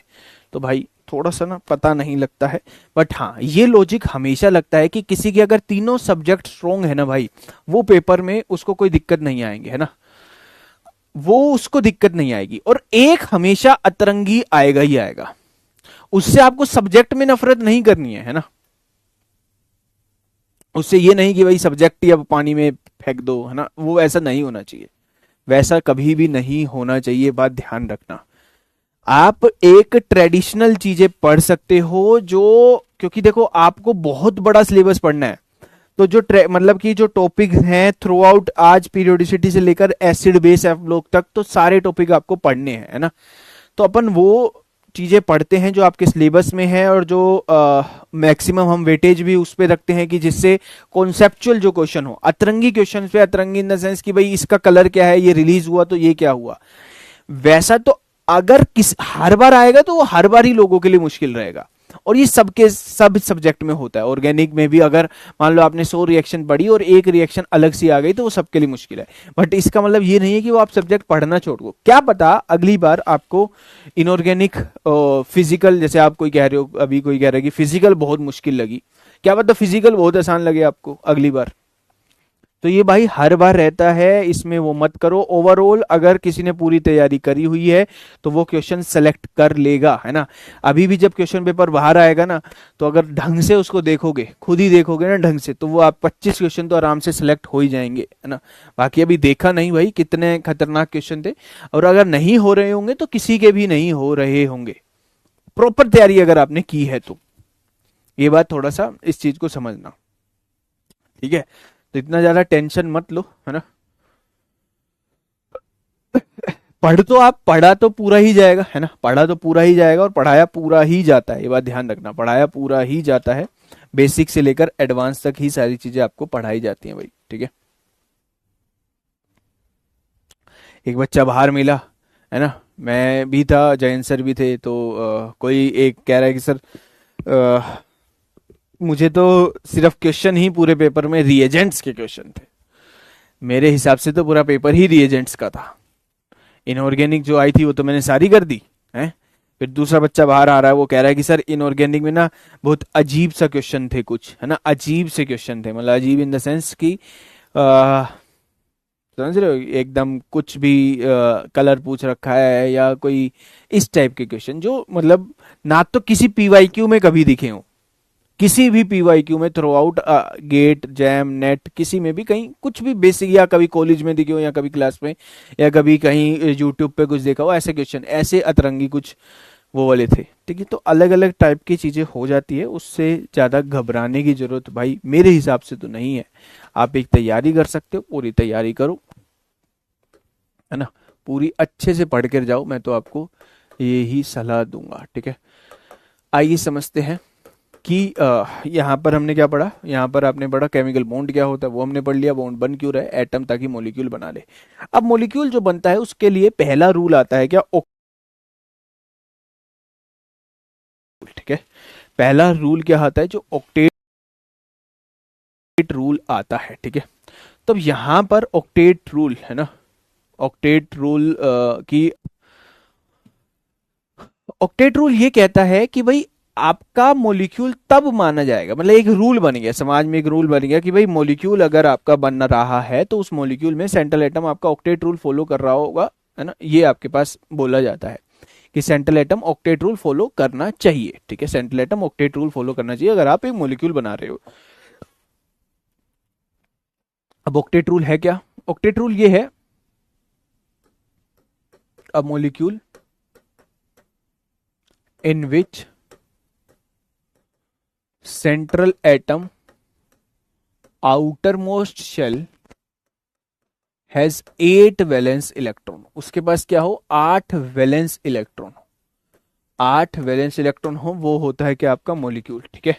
वो क्या होता है आपका मॉलिक्यूल होता है, ठीक है, वो होता है क्या आपका मॉलिक्यूल यहां पर होता है, ठीक है। अगर हम यहाँ पर बात करें molecule in which central atom outermost shell has 8 valence electron, उसके पास क्या हो, 8 वैलेंस इलेक्ट्रॉन हो, तो वहां पर आप क्या कहते हो, उसे ऑक्टेट रूल फॉलो करता हुआ माना जाता है, ठीक है। दूसरी बात, आप ऐसे भी कह सकते हो कि central atom should be surrounded by 8 valence electron, क्या होना चाहिए, 8 वैलेंस इलेक्ट्रॉन से वो क्या होना चाहिए, सराउंडेड होना चाहिए, ये भी यहां पर हम बोलते हैं central atom should be surrounded by 8 valence electron, ठीक है। Central atom should be surrounded by 8 valence electron, ठीक है। आइए समझते हैं, जैसे कि भाई मान लो मैंने सिंपल सा मॉलिक्यूल लिया CH4, मैंने सिंपल सा मॉलिक्यूल लिया CH4, ये मेरे पास कार्बन है, कार्बन के पास 4 वैलेंस इलेक्ट्रॉन, ये 4 वैलेंस इलेक्ट्रॉन हो गए, ये हाइड्रोजन है, ये हाइड्रोजन है, और ये हाइड्रोजन है, ठीक है, ये दूसरा हाइड्रोजन, ठीक है। तो यहां पर आपके पास ये रहा, ये रहा, ये रहा और ये रहा। भाई कार्बन के पास 4 वैलेंस इलेक्ट्रॉन थे, कार्बन के पास 4 वैलेंस इलेक्ट्रॉन थे, एक हाइड्रोजन ने उसको दे दिया, एक हाइड्रोजन ने और दे दिया, एक हाइड्रोजन ने और दे दिया, एक हाइड्रोजन, यानी कि अब कार्बन कितनों से सराउंडेड है भाई, अगर कार्बन की बात करूं 2 2 4 2 6 2 8, यानी कि कितनों से सराउंडेड है, ये सराउंडेड है मेरे भाई, सराउंडेड बाय 8 वैलेंस इलेक्ट्रॉन से ये सराउंडेड है, 8 वैलेंस इलेक्ट्रॉन से ये मेरे भाई क्या है, सराउंडेड है। तो हम इसको क्या कहेंगे कि ये ऑक्टेट रूल क्या कर रहा है, फॉलो कर रहा है, ऑक्टेट रूल क्या कर रहा है मेरे भाई, फॉलो कर रहा है, बोलो जी यस और नो। तो इस तरीके से आप देखते हो कि आपका सेंट्रल एटम क्या होना चाहिए, सराउंडेड होना चाहिए 8 वैलेंस इलेक्ट्रॉन से।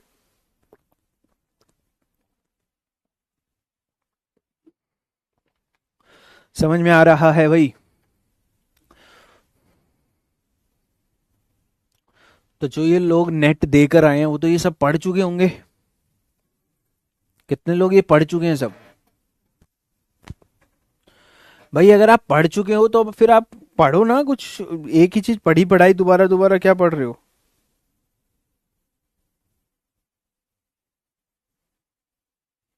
क्वेश्चन करो, बुक्स देखो,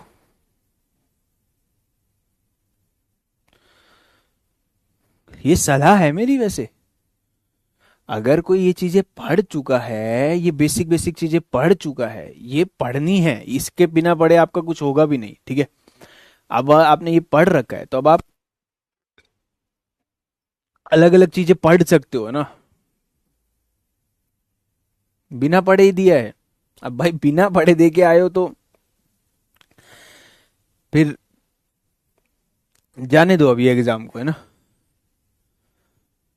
पहली बार है तो पढ़ना पड़ेगा, पहली बार है तो इसको पढ़े बिना अगर आप सोचो सब कुछ कुछ हो जाएगा, कुछ भी नहीं होएगा इनको पढ़े बिना। ठीक है, पढ़ना पड़ेगा, पूरा पढ़ना पड़ेगा। मगर किसी किसी ने पूरा पूरा बैच पढ़ रखा है, 4 4 महीने 5 5 महीने पहले वो पढ़ चुके हैं, कोचिंग ले चुके हैं।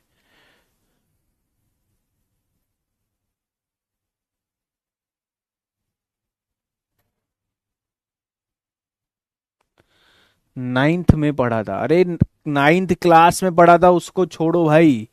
किसी ने नेट की एक बार पूरी तैयारी कर रखी है, उन्हें कह रहा हूं कि वो अब और चीजें कर सकते हैं, बुक देख सकते हैं, ये कर सकते हैं। जैम नेट हटा दो, है ना। वरना जिसने थोड़ा बहुत पढ़ रखा है उसे तो पूरा बैच पढ़ना ही है, उन्हें तो पूरा बैच पढ़ना ही है भाई। बहुत चीजें पढ़नी है उन्हें तो। नाइट्रोजन है, नाइट्रोजन है, 1 2 3 4 5, 5 वैलेंस इलेक्ट्रॉन होते हैं भाई। वैलेंस इलेक्ट्रॉन याद है आपको? वैलेंस इलेक्ट्रॉन याद है आपके पास? देखो आपके पास बोरोन होता है, boron, carbon, nitrogen, oxygen, fluorine, ठीक है। ये आपके 13 ग्रुप है, 14 ग्रुप है, 15 ग्रुप है, 16 ग्रुप है, 17 ग्रुप है, ठीक है।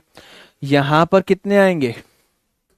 3 valence electron, 4 valence electron, 5 valence electron, 6 valence electron, 7 valence electron, ठीक है। इस तरीके से होगा। यानी कि अगर हम बात करें, है ना, अगर हम बात करें नाइट्रोजन है, नाइट्रोजन 15th ग्रुप से आया, तो मैं सीधा कह दूंगा कि नाइट्रोजन के वैलेंस इलेक्ट्रॉन कितने हो गए? 5 हो गए, ठीक है। बोलो भाई, है ना। अगर मैं कह रहा हूं ऑक्सीजन है, ऑक्सीजन कौन सा है? 16वां ग्रुप है ना। ऑक्सीजन कौन है भाई? 16वां ग्रुप है, ठीक है। ऑक्सीजन क्या है? 16वां ग्रुप है, ठीक है। तो यहां पर आपके पास क्या है? 6 वैलेंस इलेक्ट्रॉन है, 6 वैलेंस इलेक्ट्रॉन होंगे, ठीक है। कार्बन जो है 14 ग्रुप से, उसके बाद 4 वैलेंस इलेक्ट्रॉन होंगे, ठीक है। अब हाइड्रोजन आएगा, हाइड्रोजन एक एक वैलेंस इलेक्ट्रॉन ही लेकर आएगा अपने जीवन में, ठीक है। तो ये बन गया एक बॉन्ड, ये बन गया दूसरा बॉन्ड, ये बन गया तीसरा बॉन्ड, ये रह गया एज अ लोन पेयर। अब मुझे बताओ नाइट्रोजन के सराउंडेड में कितने वैलेंस इलेक्ट्रॉन है भाई? 2 2 4 2 6 2 8।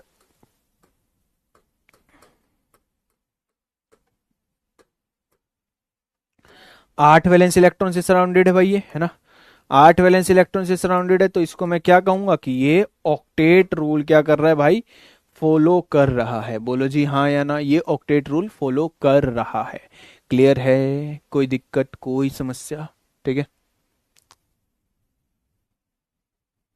ठीक है। सिंपल रखना है, कोई ज्यादा घबराने की जरूरत नहीं है। जैसे सिंपल मान लो आपके पास क्या है? NH4 पॉजिटिव है, ठीक है। NH4 पॉजिटिव है, तो यहां पर क्या लेंगे, है ना। इससे भी जल्दी करेंगे, जस्ट अभी बता रहा हूं।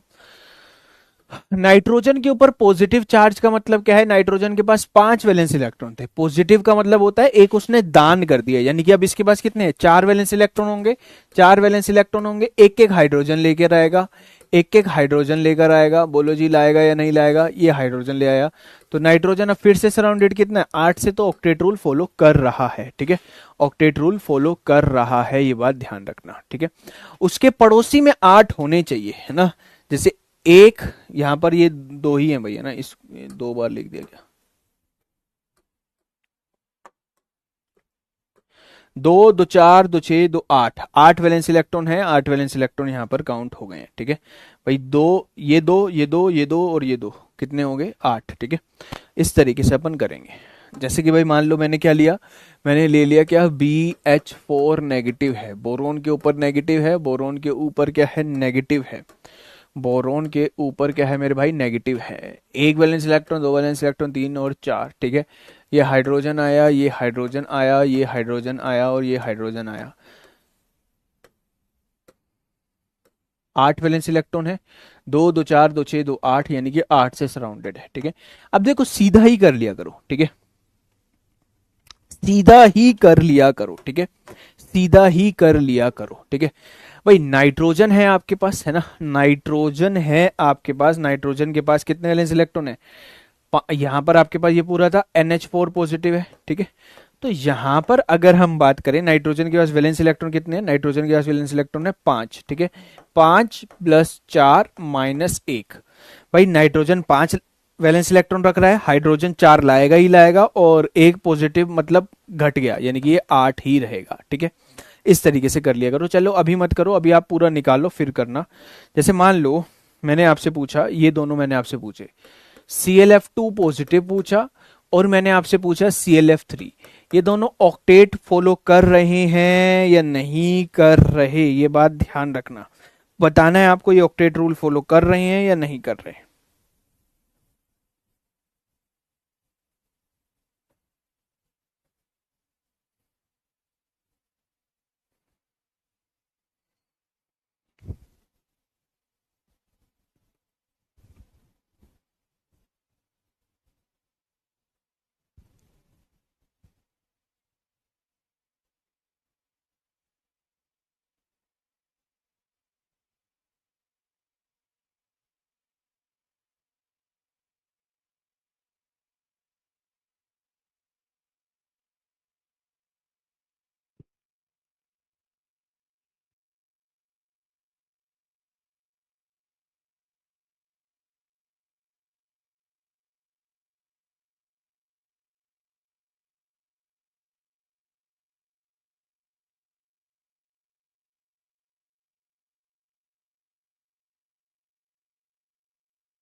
ClF2 कर रहा है, पॉजिटिव है भाई, वो ClF2 पॉजिटिव है। देखो भाई, चाहे ऐसे कर लिया करो, क्लोरीन के पास कितने वैलेंस इलेक्ट्रॉन 7 हैं, फ्लोरीन कितने लेकर आएगा 2, भाई एक एक इलेक्ट्रॉन लेकर आएगा, 2 लेकर आएगा, और पॉजिटिव मतलब 1 घटा दो, यानी कि कितना हो गया 8 हो गया।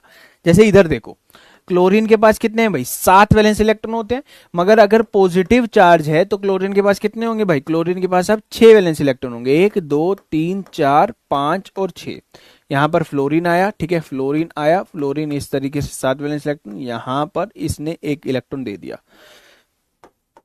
सेम पीछे से फिर फ्लोरीन आया, है ना, यहां पर फिर बन गया, और ये 1 लोन पेयर, ये 2 लोन पेयर, ठीक है। तो यहाँ पर 2 2 4 2 6 2 8, 8 वैलेंस इलेक्ट्रॉन हो गए। तो यहाँ पर आपके पास कितना हो गया 8 हो गया, तो ये करेगा। और अगर मैं ClF3 में बात करूं, क्लोरीन के पास 7 होते हैं, फ्लोरीन 3 लेकर आएगा, यानी कि 10 होंगे। तो ये ऑक्टेट रूल फॉलो नहीं करेगा, ऑक्टेट रूल फॉलो नहीं करेगा। तो आपको पता लगा कि ऐसे लोग हैं जो फॉलो करते भी हैं और ऐसे लोग हैं जो नहीं फॉलो करते हैं। ऑब्वियस सी बात है, अगर कोई रूल बन रहा है, मान लो मैं आज कोई रूल बना दूं, तो मेरे रूल बनाने से पहले रूल तोड़ने वाले बनेंगे या नहीं बनेंगे, है ना, बोलो भाई। तो देयर आर सम मॉलिक्यूल्स जो ऑक्टेट रूल फॉलो नहीं करते, ठीक है, देयर आर सम मॉलिक्यूल्स जो ऑक्टेट रूल नहीं फॉलो करते, देयर आर, ठीक है, there are some molecules which do not follow octet rule, जो ऑक्टेट रूल फॉलो नहीं करते हैं, which do not follow octet rule, जो ऊपर हो रहा है क्या ज्यादा भाई, नीचे लिखें, there are some molecules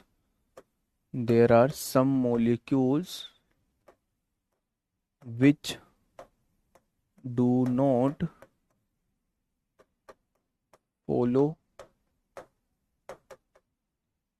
octet rule, जो ऑक्टेट रूल फॉलो नहीं करते। और ऐसे मॉलिक्यूल्स कौन कौन से हैं, एक है आपके पास हाइपोवेलेंट मॉलिक्यूल, हाइपोवेलेंट स्पीशीज कह दो, हाइपोवेलेंट मॉलिक्यूल्स कह दो, और एक आप कह दो हाइपरवेलेंट, है ना भाई। 8 वैलेंस इलेक्ट्रॉन अगर हमारे पास है, 8 वैलेंस इलेक्ट्रॉन हमारे पास है, तो 8 में से, है ना भाई, अगर रूल है कि 8 लोग रहेंगे, तो रूल तोड़ने वाले क्या रहेंगे, 8 से कम या 8 से ज्यादा, तो 2 लोग बन सकते हैं, हाइपो और हाइपरवेलेंट मॉलिक्यूल्स। बोल भाई, hyper and hypo and hypervalent molecules हमारे पास बनेंगे। ठीक है, तो यहाँ पर हमने लाइन खींच दी। हाइपोवेलेंट क्या है? हाइपोवेलेंट कहता है कि भाई ऐसा मॉलिक्यूल जिसके पास, दोज मॉलिक्यूल जिनकी सेंट्रल एटम जो है उसके आउटर मोस्ट शेल में 8 से कम हो, है ना। यहां पर हम क्या कहते हैं, central atom outermost shell जो है has less than 8 valence electron, उसके पास क्या होने चाहिए भैया, 8 से कम होने चाहिए, 8 लेस देन 8 वैलेंस इलेक्ट्रॉन, 8 से कम वैलेंस इलेक्ट्रॉन होने चाहिए।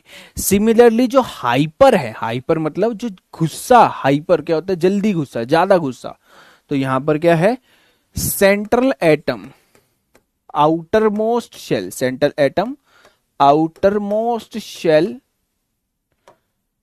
has more than 8 valence electron, has more than 8 valence electron, है ना, 8 से ज्यादा वैलेंस इलेक्ट्रॉन होने चाहिए। ठीक है, जैसे एग्जांपल मान लो मैंने आपके पास ले लिया, एग्जांपल मैंने ले लिया क्या, BF3, एग्जांपल मैंने क्या ले लिया भाई, BF3 यहां पर ले लिया। ठीक है, ये आपके पास क्या है, यहां पर आपके पास क्या है, बोरोन है।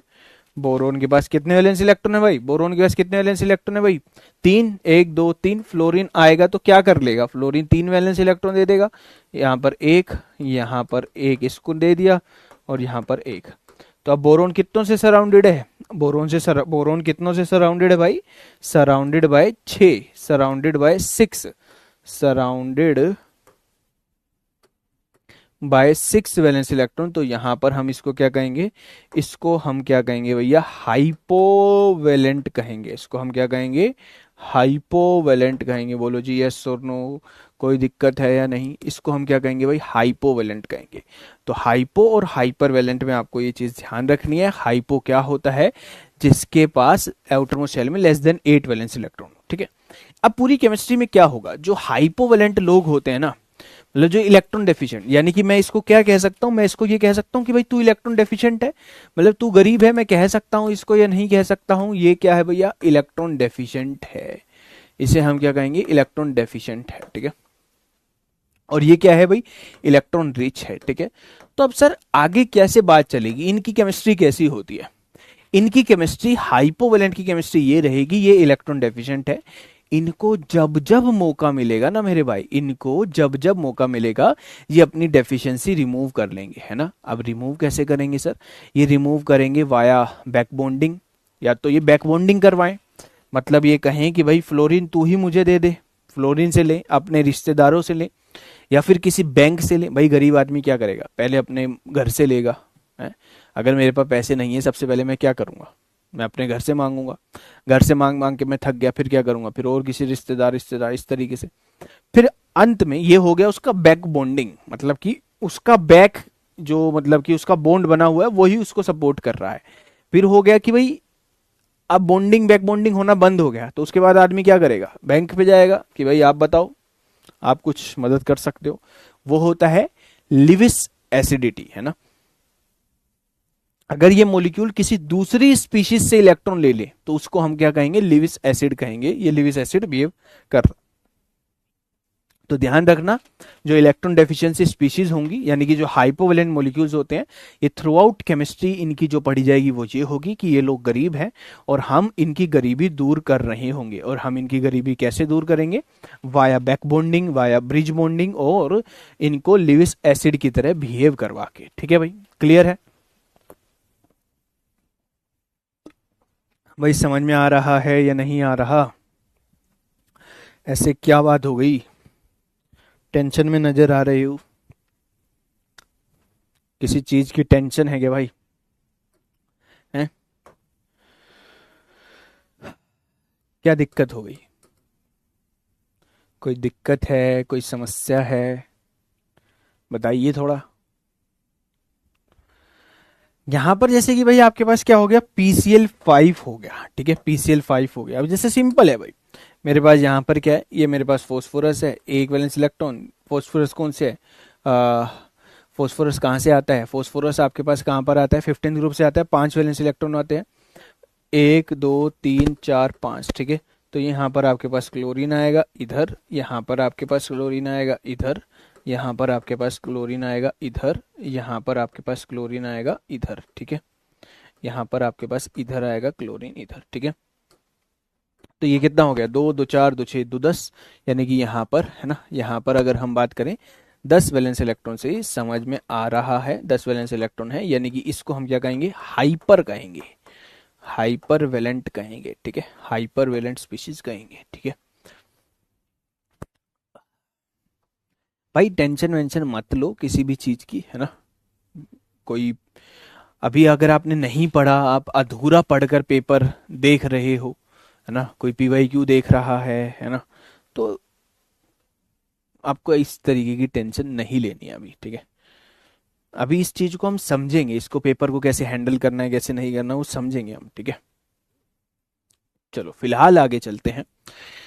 अब देखो समझ में क्या आया हमें कि भाई ये जो है ये एक इलेक्ट्रॉन गरीब है, ये है इलेक्ट्रॉन अमीर, ठीक है।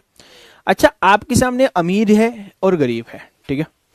गरीब की कहानी क्या है, गरीब की कहानी सिर्फ ये है कि भाई उसको जब भी मौका मिलेगा वो अमीर बनेगा। क्या आप किससे पूछा जाएगा कि भाई एक रूल बना कि 8 लोग रहेंगे घर में, कोई 8 से ज्यादा रखकर बैठा है, कोई रूल बना कि भाई एक इतने पैसे किसी के पास होने चाहिए, किसी के पास उतने नहीं है, तो भाई वो उसकी मजबूरी है, इसकी मजबूरी है। बात आ गई समझ कि हाँ भाई ये गरीब है, जब भी इसको मौका मिलेगा ये गरीबी दूर हो जाएगी। बात है इधर इसकी कि तूने कैसे, जब रूल बना था कि 8 वैलेंस इलेक्ट्रॉन रूल रहेंगे, तू कैसे 8 से ज्यादा रख रहा है। मतलब कोई ऐसे हर कोई रख लेगा क्या, हर कोई नहीं रख सकता, हर कोई नहीं रख सकता, कुछ खास होता है उसमें जो ये रख पाता है। पहली बात तो ये क्या करते हैं, ये दे एक्सपेंड देयर ऑक्टेट, ये अपने घर को बड़ा करते हैं, दे एक्सपेंड देयर ऑक्टेट, ये अपने घर को बड़ा करते हैं। अगर मान लो एक रूल बन जाए कि आपके घर में, आपके पड़ोसी के घर में, आपके कॉलोनी में जितने भी घर है, सारे घर में 8 ही लोग रहेंगे, 8 से ज्यादा नहीं रहेंगे, और मान लो रह ही 8 सकते हैं, और कोई 8 से ज्यादा रखकर बैठा है, तो हम क्या कहेंगे, भाई इसने अपना घर बड़ा कर लिया। बात आती है सर क्या हर कोई कर सकता है, नहीं हर कोई नहीं कर सकता। आइए समझते हैं condition for hypervalent species. क्या समझेंगे भाई मेरे, condition for hypervalent species, condition for hypervalent species, कि भाई हाइपर वैलेंट स्पीशीज कैसे बनेगी, कौन है जो हाइपर वैलेंट स्पीशीज बनाएगा, किस तरीके से बनेगी, उसके बारे में हम यहां पर बात करते हैं। वैकेंट डी ऑर्बिटल, बिल्कुल ठीक है ना, बहुत बढ़िया। यानी कि पहली बात क्या है, आपको मान लो कहा जाए कि 8 लोग रहेंगे, मान लो मैं कह दूं किसी दिन, है ना, जैसे उस दिन आप बता रहे थे कहाँ कहाँ रहते हो आप, बढ़िया बढ़िया जगह रहते हो, कोई शिमला रह रहा है?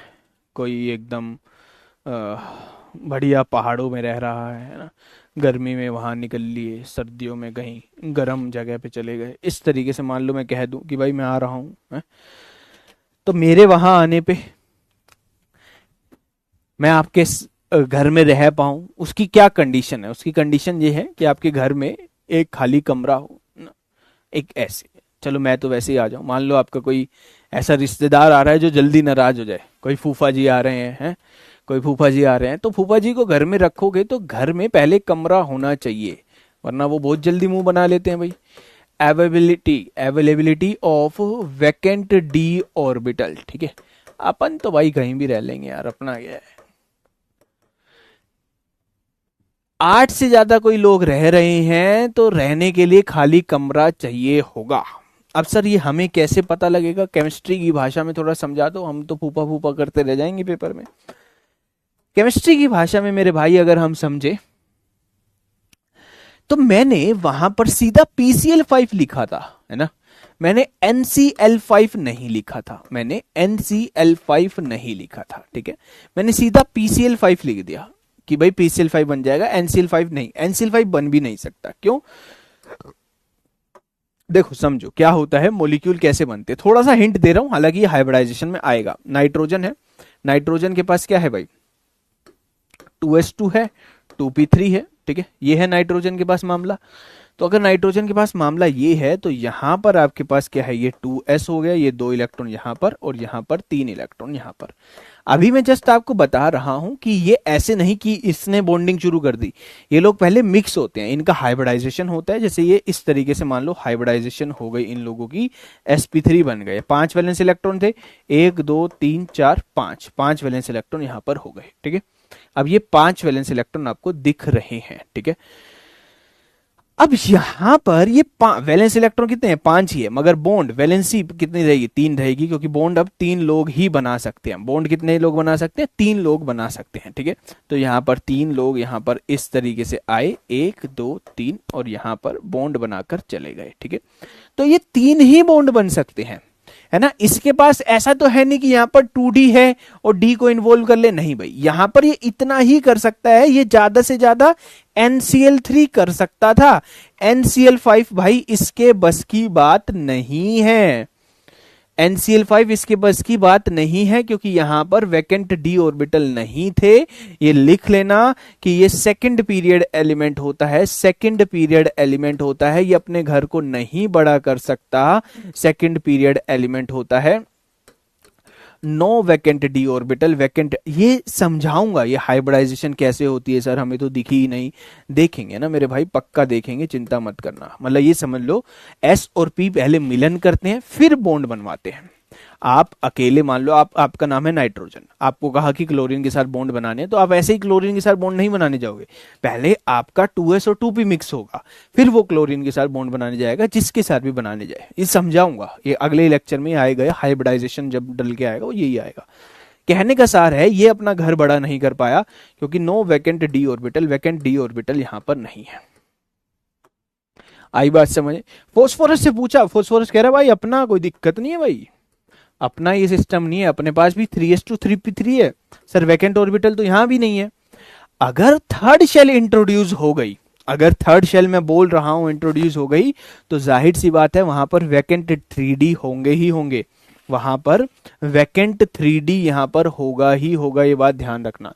हाँ, खाली जरूर होगा। तो यहां पर क्या होगा भाई, यहां पर आपके पास क्या होता है, जैसे भाई यहां पर आपके पास इस तरीके से 2 इलेक्ट्रॉन यहां पर रखे, 3 इलेक्ट्रॉन यहां पर रखे, 3 इलेक्ट्रॉन यहां पर रख दिए, और यहां पर इस तरीके से ये बना लिया अपने डी। अब ये क्या करेंगे, हाइब्रिडाइजेशन कर जाएंगे, ठीक है। ये इस तरीके से मान लो हाइब्रिडाइजेशन कर गए, इस तरीके से यहां पर sp3 हाइब्रिडाइजेशन मान लो बना गए, यानी कि s और d मिक्स हो गए, ठीक है। तो यहां पर आपके पास 5 वैलेंस इलेक्ट्रॉन है, 1 2 3 4 5, 5 वैलेंस इलेक्ट्रॉन है, यहाँ पर हाइड्रोजन, यहाँ पर हाइड्रोजन हाइड्रोजन हाइड्रोजन हाइड्रोजन, ये सॉरी हाइड्रोजन कह रहा हूँ, क्लोरीन क्लोरीन, इधर भी क्लोरीन क्लोरीन ही लिखना था, क्लोरीन क्लोरीन क्लोरीन, ठीक है। तो सेम यहां पर भी होगा, क्लोरीन क्लोरीन, और इधर भी आपके पास ये हो गया क्लोरीन क्लोरीन क्लोरीन और क्लोरीन, ठीक है। इधर आपके पास क्या बन गया, बॉन्ड बन गया, यानी कि यहां पर PCl5 एग्जिस्ट कर जाएगा, मगर NCl5 एग्जिस्ट नहीं करेगा। यानी कहने का सार ये होता है, कहने का सार ये होता है कि आपका जो सेंट्रल एटम होता है ना भाई, central atom should be from third period, central atom should be from third period और ऑनवर्ड्स, या तो वो थर्ड पीरियड का हो या उससे भी बड़ा हो। हम क्या पढ़ रहे हैं, हम पढ़ रहे थे भाई, शुरुआत की थी हमने चैप्टर की, हमने कहा बॉन्ड क्या होता है, बॉन्ड क्यों बनता है, और बॉन्ड बनता है तो कैसे बनता है। तो कैसे बनता है पे क्वेश्चन आया, ऑक्टेट रूल। ऑक्टेट रूल कहता है कि भाई आप बॉन्ड बना लो, आप मॉलिक्यूल बना लो, बस ध्यान रखना कि सेंट्रल एटम का ऑक्टेट पूरा हो रहा हो, ठीक है भाई। फिर बनने गए, चेक करने गए, पढ़ने लगे, तो हमने देखा नहीं भाई, ऐसे लोग हैं जो ऑक्टेट पूरा नहीं भी कर रहे हैं, तो और अब नहीं कर रहे हैं वो कैसे होगा, या तो 8 से कम रखें या 8 से ज्यादा रखें। 8 से कम रखने वाले को हमने कहा कि भाई इनको डेफिशिएंसी है, गरीबी है, ये मौका मिलते अपनी गरीबी दूर करेंगे, हम वहां से आगे आ गए। 8 से ज्यादा रखने वाले को हमने कहा ये अपना घर बड़ा कर लेते हैं। सवाल आया, हर कोई कर सकता है, हर कोई नहीं कर सकता। पहली कंडीशन तो यही है कि सेंट्रल एटम होना चाहिए थर्ड पीरियड या उससे बड़ा, यानी कि खाली कटोरा होना चाहिए, मतलब वैकेंट डी ऑर्बिटल होना चाहिए। अगर आपके पास एक्स्ट्रा लोग रहने को आ रहे हैं, उनको कैसे रखोगे, बताओ कैसे रखोगे, हैं कैसे रखोगे, जाओ छत पे सो जाओ ऐसे, कुछ थोड़ा बहुत बंदोबस्त करोगे कि नहीं जी आओ, है कुछ लिटिल।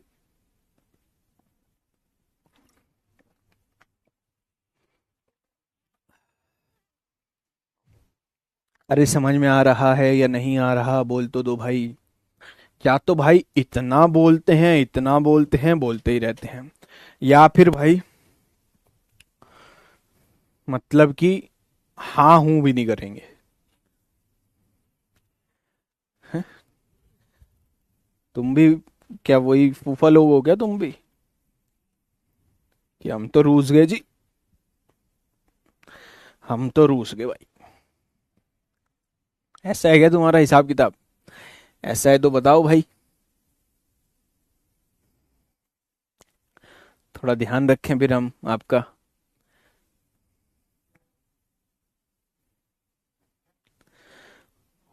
इतनी देर हो गई, कुछ पूछा ही नहीं सर ने, चाय पानी कुछ नहीं पूछा। क्या फायदा बताओ क्लास में लेने का, इससे अच्छा तो क्लास लेता ही नहीं मैं इस सर की।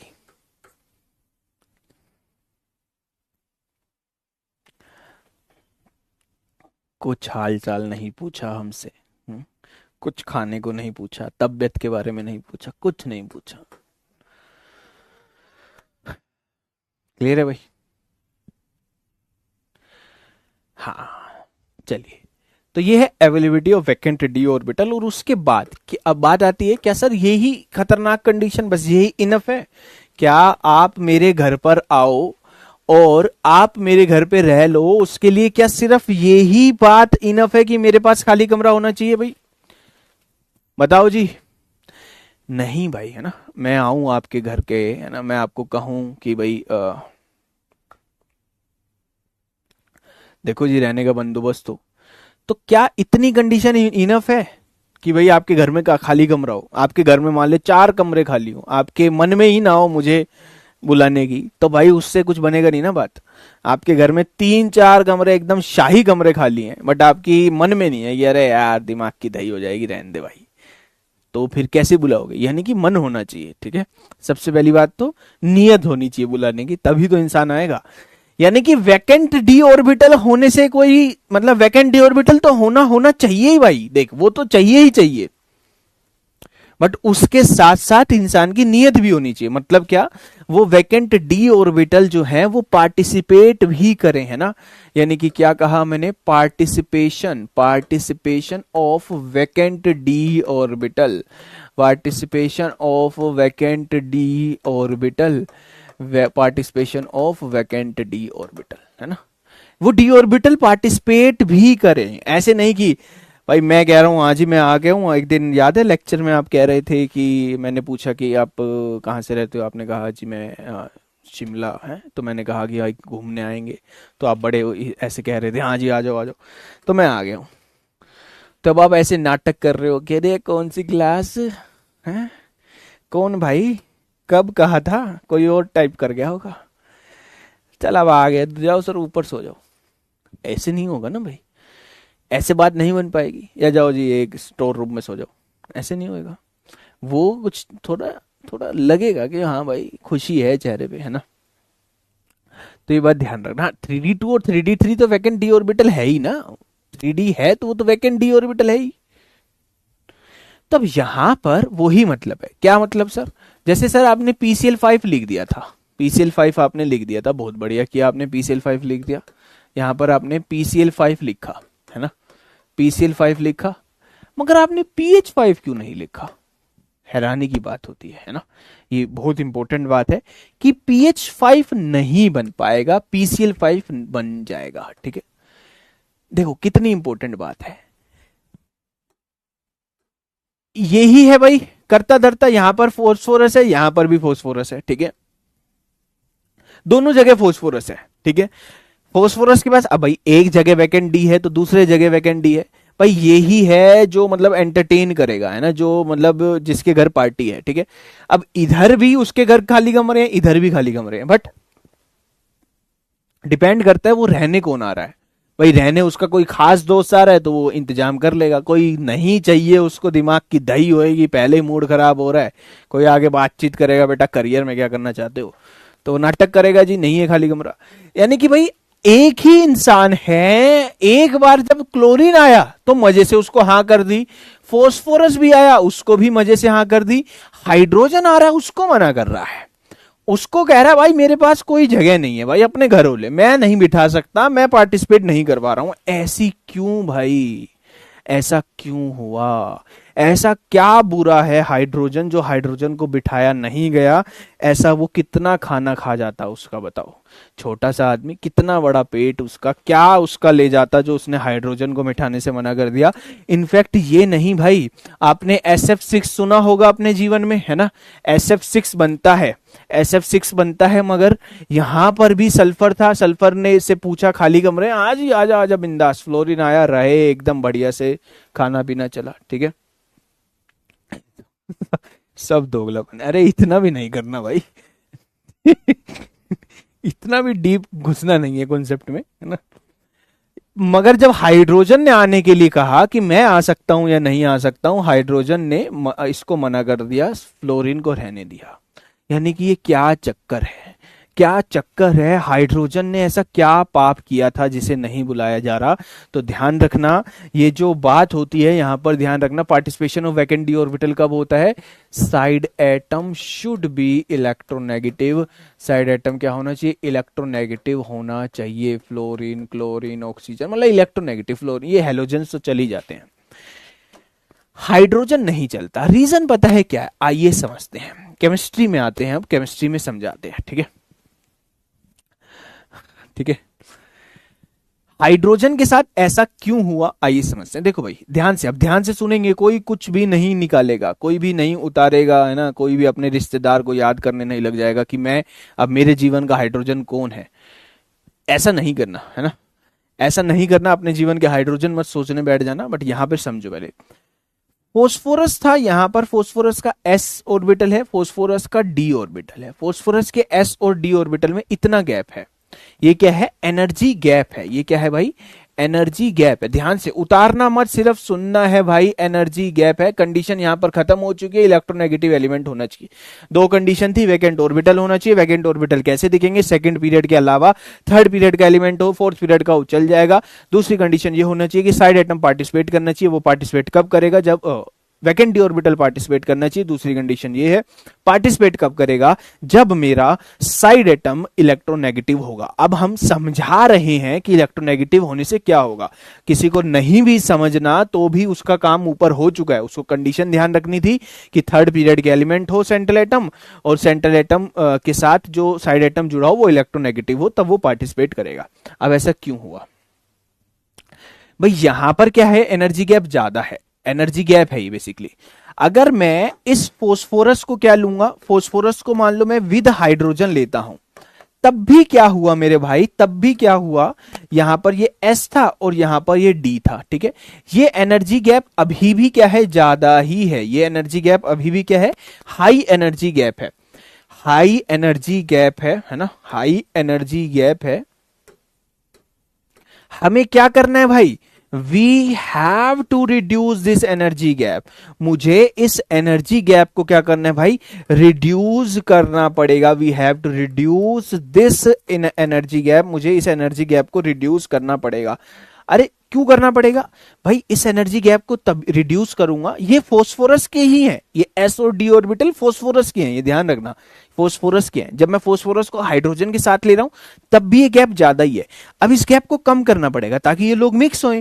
भाई मिक्स होंगे तभी तो ही ये ऐसा कुछ हाइब्रिडाइजेशन क्रिएट कर पाएंगे। sp3d वाला, ये S था, ये P था, ये D था, और यहां पर sp3d।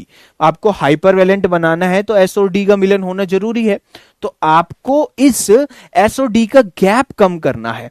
तो जब मैं हाइड्रोजन के साथ लेता हूं तो ये गैप कम नहीं होता, मगर मैं इसको किसके साथ ले रहा हूं? फ्लोरीन के साथ ले रहा हूं। तो हुआ क्या?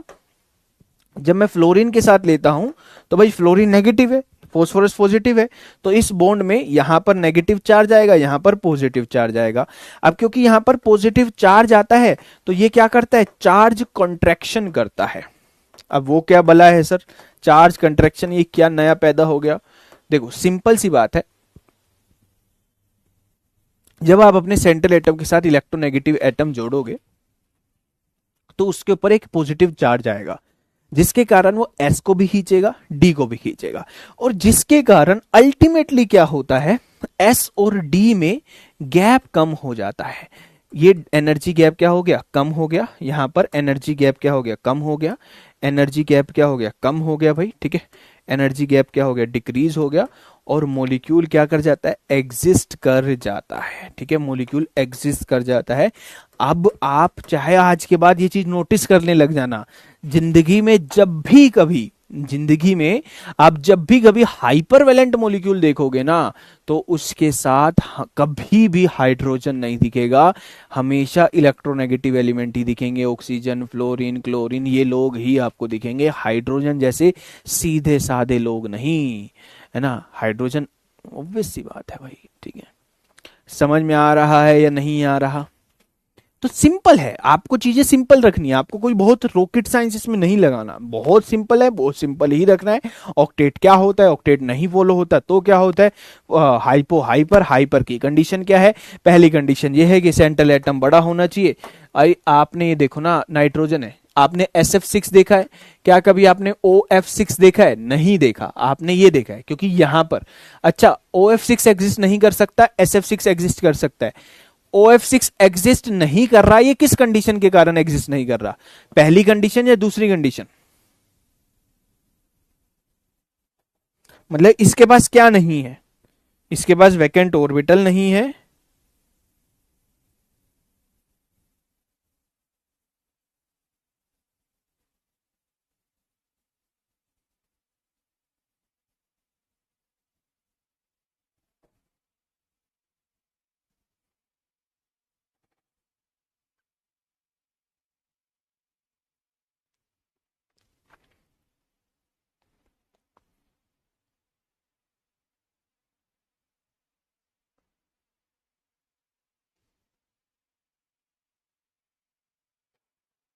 बोथ कैसे भाई, जब उसके पास वैकेंट डी ऑर्बिटल ही नहीं है, आपके घर में खाली कमरा ही नहीं है, तो आप ये थोड़ी ना बात कहोगे कि सर मेरे पास, मेरा ना कमरा, भाई आपके घर पे मेहमान आया, आपके घर में खाली कमरा नहीं है, तो आप उसको ये थोड़ी ना कह रहे हो यार मेरा कमरा रहने लायक नहीं है, मेरा कमरा पार्टिसिपेट नहीं करवा रहा, अरे है ही नहीं, तो पहली नहीं है ना, तो पहली कंडीशन फॉलो नहीं हो रही, ये बात ध्यान रखना, बहुत सिंपल है, सिंपल ही रखना है। इसी बात से एक और चीज मैं आपको समझाता हूं, आपने कभी भी जीनोन के कंपाउंड देखना, आप जीनोन है, जीनोन के कंपाउंड हमेशा किसके साथ होते हैं, तो फ्लोरीन एंड ऑक्सीजन के साथ होते हैं। जीनोन के कंपाउंड जो होते हैं वो फ्लोरीन और ऑक्सीजन के साथ होते हैं भाई। XeF4 हो गया, XeO4 हो गया, XeOF4 हो गया, XeO3F2 हो गया, है ना, XeF6 हो गया। आपको यहां पर कभी जिंदगी में हाइड्रोजन नहीं मिलेगा, क्यों, क्यों नहीं मिलेगा, क्योंकि भाई जीनोन तो मतलब है ना, जीनोन तो किसी से एक हाथ भी मिलाएगा ना, मतलब कि चल भाई हेलो हेलो भी करेगा ना भाई, तो भी वो हाइपरवेलेंट बन जाएगा, समझ रहे हो, हाइपरवेलेंट बन जाएगा अगर हाथ भी आगे बढ़ाएगा, क्योंकि भाई जीनोन के पास खुद ही 8 वैलेंस इलेक्ट्रॉन है। अब वो चलते फिरते किसी से हाथ भी मिला गया ना, हाइपरवेलेंट बन गया, और उसको हाइपरवेलेंट अगर बनाना है तो ये हाइड्रोजन वाइड्रोजन नहीं कर सकते, उसके लिए इलेक्ट्रोनेगेटिव स्पीशीज ही चाहिए। क्यों चाहिए, क्योंकि जो जीनोन के खाली कमरे हैं ना, उस खाली कमरों को यूज करवाना, है ना, उस खाली कमरों को कंपाउंड बनाता इसीलिए ही है क्योंकि अकेला आदमी सुखी नहीं है, चाहे कितना ही स्टेबल हो। अनामिका, जीनोन हमें स्टेबल लग रहा है, दूर से स्टेबल लग रहा है ना, दूर से सबको स्टेबल लग रहा है, बट उसको भी भाई जीवन में साथी चाहिए, जीवन में साथी चाहिए भाई। डेली बेचारा खाना बना रहा है, खुद ही बर्तन धो रहा है? थोड़ा कोई किसी से बातचीत नहीं कर पा रहा, सब्जी अच्छी बनी है तो खुशी नहीं, सब्जी बुरी बनी है तो कोई गम नहीं, तो चाहिए उसको भी। अकेला एटम क्या होता है भाई, स्टेबल नहीं होता, उसकी पोटेंशियल एनर्जी ज्यादा होती है, इसीलिए वो बॉन्ड बनाने जाता है। जीनोन स्टेबल है, इनर्ट गैस है, वो सारी बातें ठीक है, बट फिर भी एटम जो होता है वो बॉन्ड बना सकता है ना, क्योंकि वो बॉन्ड बनाने के बाद ही ज्यादा स्टेबल होगा। अब वो बॉन्ड बनाएगा किसके साथ, जीनोन किसके साथ बॉन्ड बनाएगा, फ्लोरीन और ऑक्सीजन जैसे लोगों के साथ ही बनाएगा, क्योंकि इधर फ्लोरीन और ऑक्सीजन जैसे लोगों में ही ताकत है जो जीनोन को एक्साइट करा सके बॉन्ड बनाने के लिए। हाइड्रोजन वाइड्रोजन की बस की नहीं है भाई, क्यों नहीं बस की है, अगर कोई पूछ ले यही बात है ना, अगर कोई यही बात पूछ ले कि क्यों नहीं हाइड्रोजन की बस की, तो ये सेकंड कंडीशन याद आ जाएगी हाइपरवेलेंट की सेकंड कंडीशन याद आ जाएगी या नहीं आ जाएगी आपको? सिंपल सा मान लो मैंने एक क्वेश्चन दे दिया, आज से 4 महीने बाद मैंने आपको एक क्वेश्चन दिया, या मान लो आज आपको ये ना पढ़ा हुआ होता, आपसे एक क्वेश्चन पूछता कोई भी कि भाई जिनोन है, हाँ जी जिनोन है, आप कहोगे जिनोन कंपाउंड बनाएगा, आप कहोगे नहीं जी जिनोन स्टेबल नहीं है, वो कंपाउंड नहीं बनाएगा, वो फिर आपको उसी टाइम इंटरव्यू जो आपसे लेगा वो उसी टाइम आपको गलत कर देगा, कहेगा ले भाई जिनोन के कंपाउंड देख, XgF2 XgF4, फिर आप कहोगे हाँ हाँ सर इसके साथ बनता है, फिर वो कहेगा कि हाइड्रोजन के साथ क्यों नहीं बनता, तब आपको उस टाइम याद रहना चाहिए क्यों नहीं बनता। फिर वहां आप नाटक करोगे, पढ़ा तो था, पढ़ा तो था सर, याद नहीं आ रहा।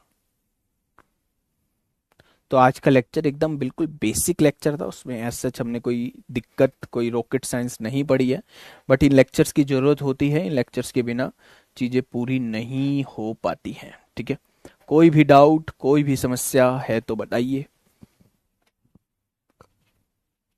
हाइड्रोजन जिनोन के एस और डी ऑर्बिटल को पार्टिसिपेट ही नहीं कर पाएगा। सीधी सी बात है सर, अगर आप जिनोन के कंपाउंड बनाने जा रहे हो, जिनोन के सारे कंपाउंड हाइपरवेलेंट बनेंगे।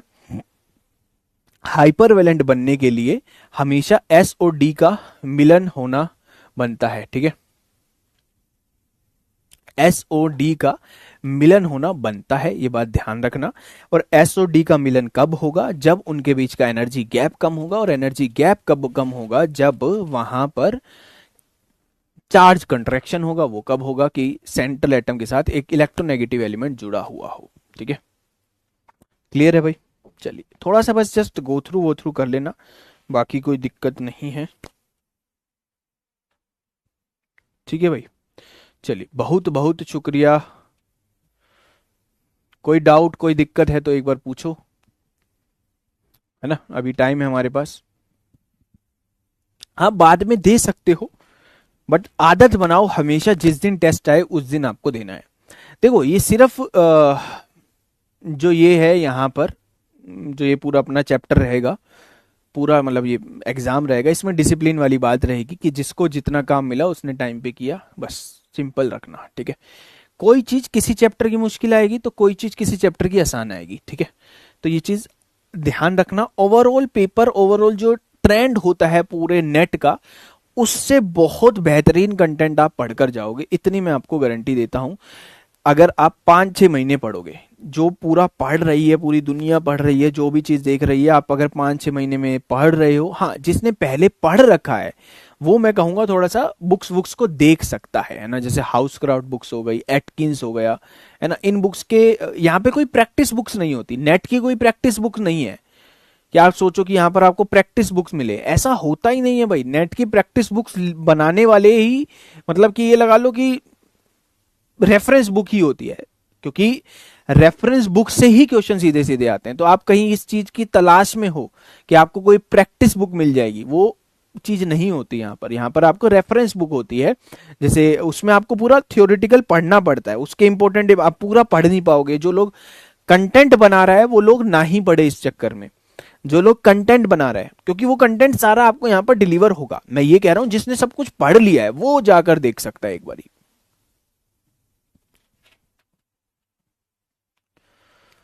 ठीक है।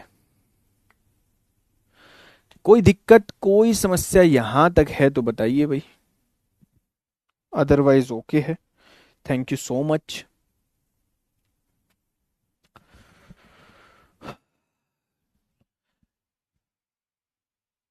बिल्कुल रहेंगे भाई, फर्स्ट क्या लास्ट के लिए भी रहेंगे, अगर उसको ढंग से करो तो। अगर नोट्स आपके सारे अच्छे से तैयार हो जाए ना, अच्छे से पूरे पढ़ लो आप, और उनको आपको रिटेन कर लो, पेपर के टाइम आपको याद रह जाए, है ना, तो आपको कोई दिक्कत नहीं आएगा, ठीक है। कौन से डीपीपी में आंसर गलत है भाई? डीपीपी, अब यार आप कैसी बात करते हो सर? डीपीपी का 13th क्वेश्चन बताइए, कौन सी डीपीपी, कहां पर, किस चैप्टर की डीपीपी? कौन सी डीपीपी है भाई? डीपीपी नंबर बताओ।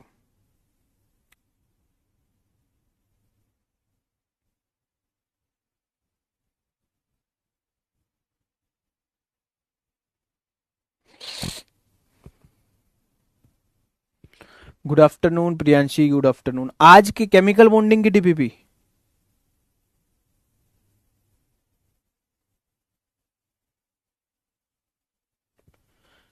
केमिकल बॉन्डिंग की, डीपीपी फर्स्ट पीरियोडिसिटी की।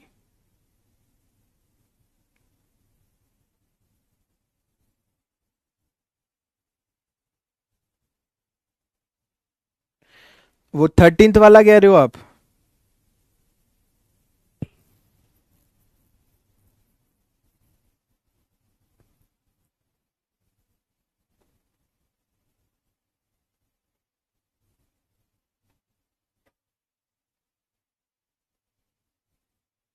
ये जो था वेवलेंथ ऑफ फोटोन एमिटेड है ना, ये था ना जो wavelength of photon emitted when an electron and hydrogen atom makes a transition N to 1, उसको सही करवा दिया है वैसे, है ना, उसको देख लेना, उसका आंसर ए आएगा।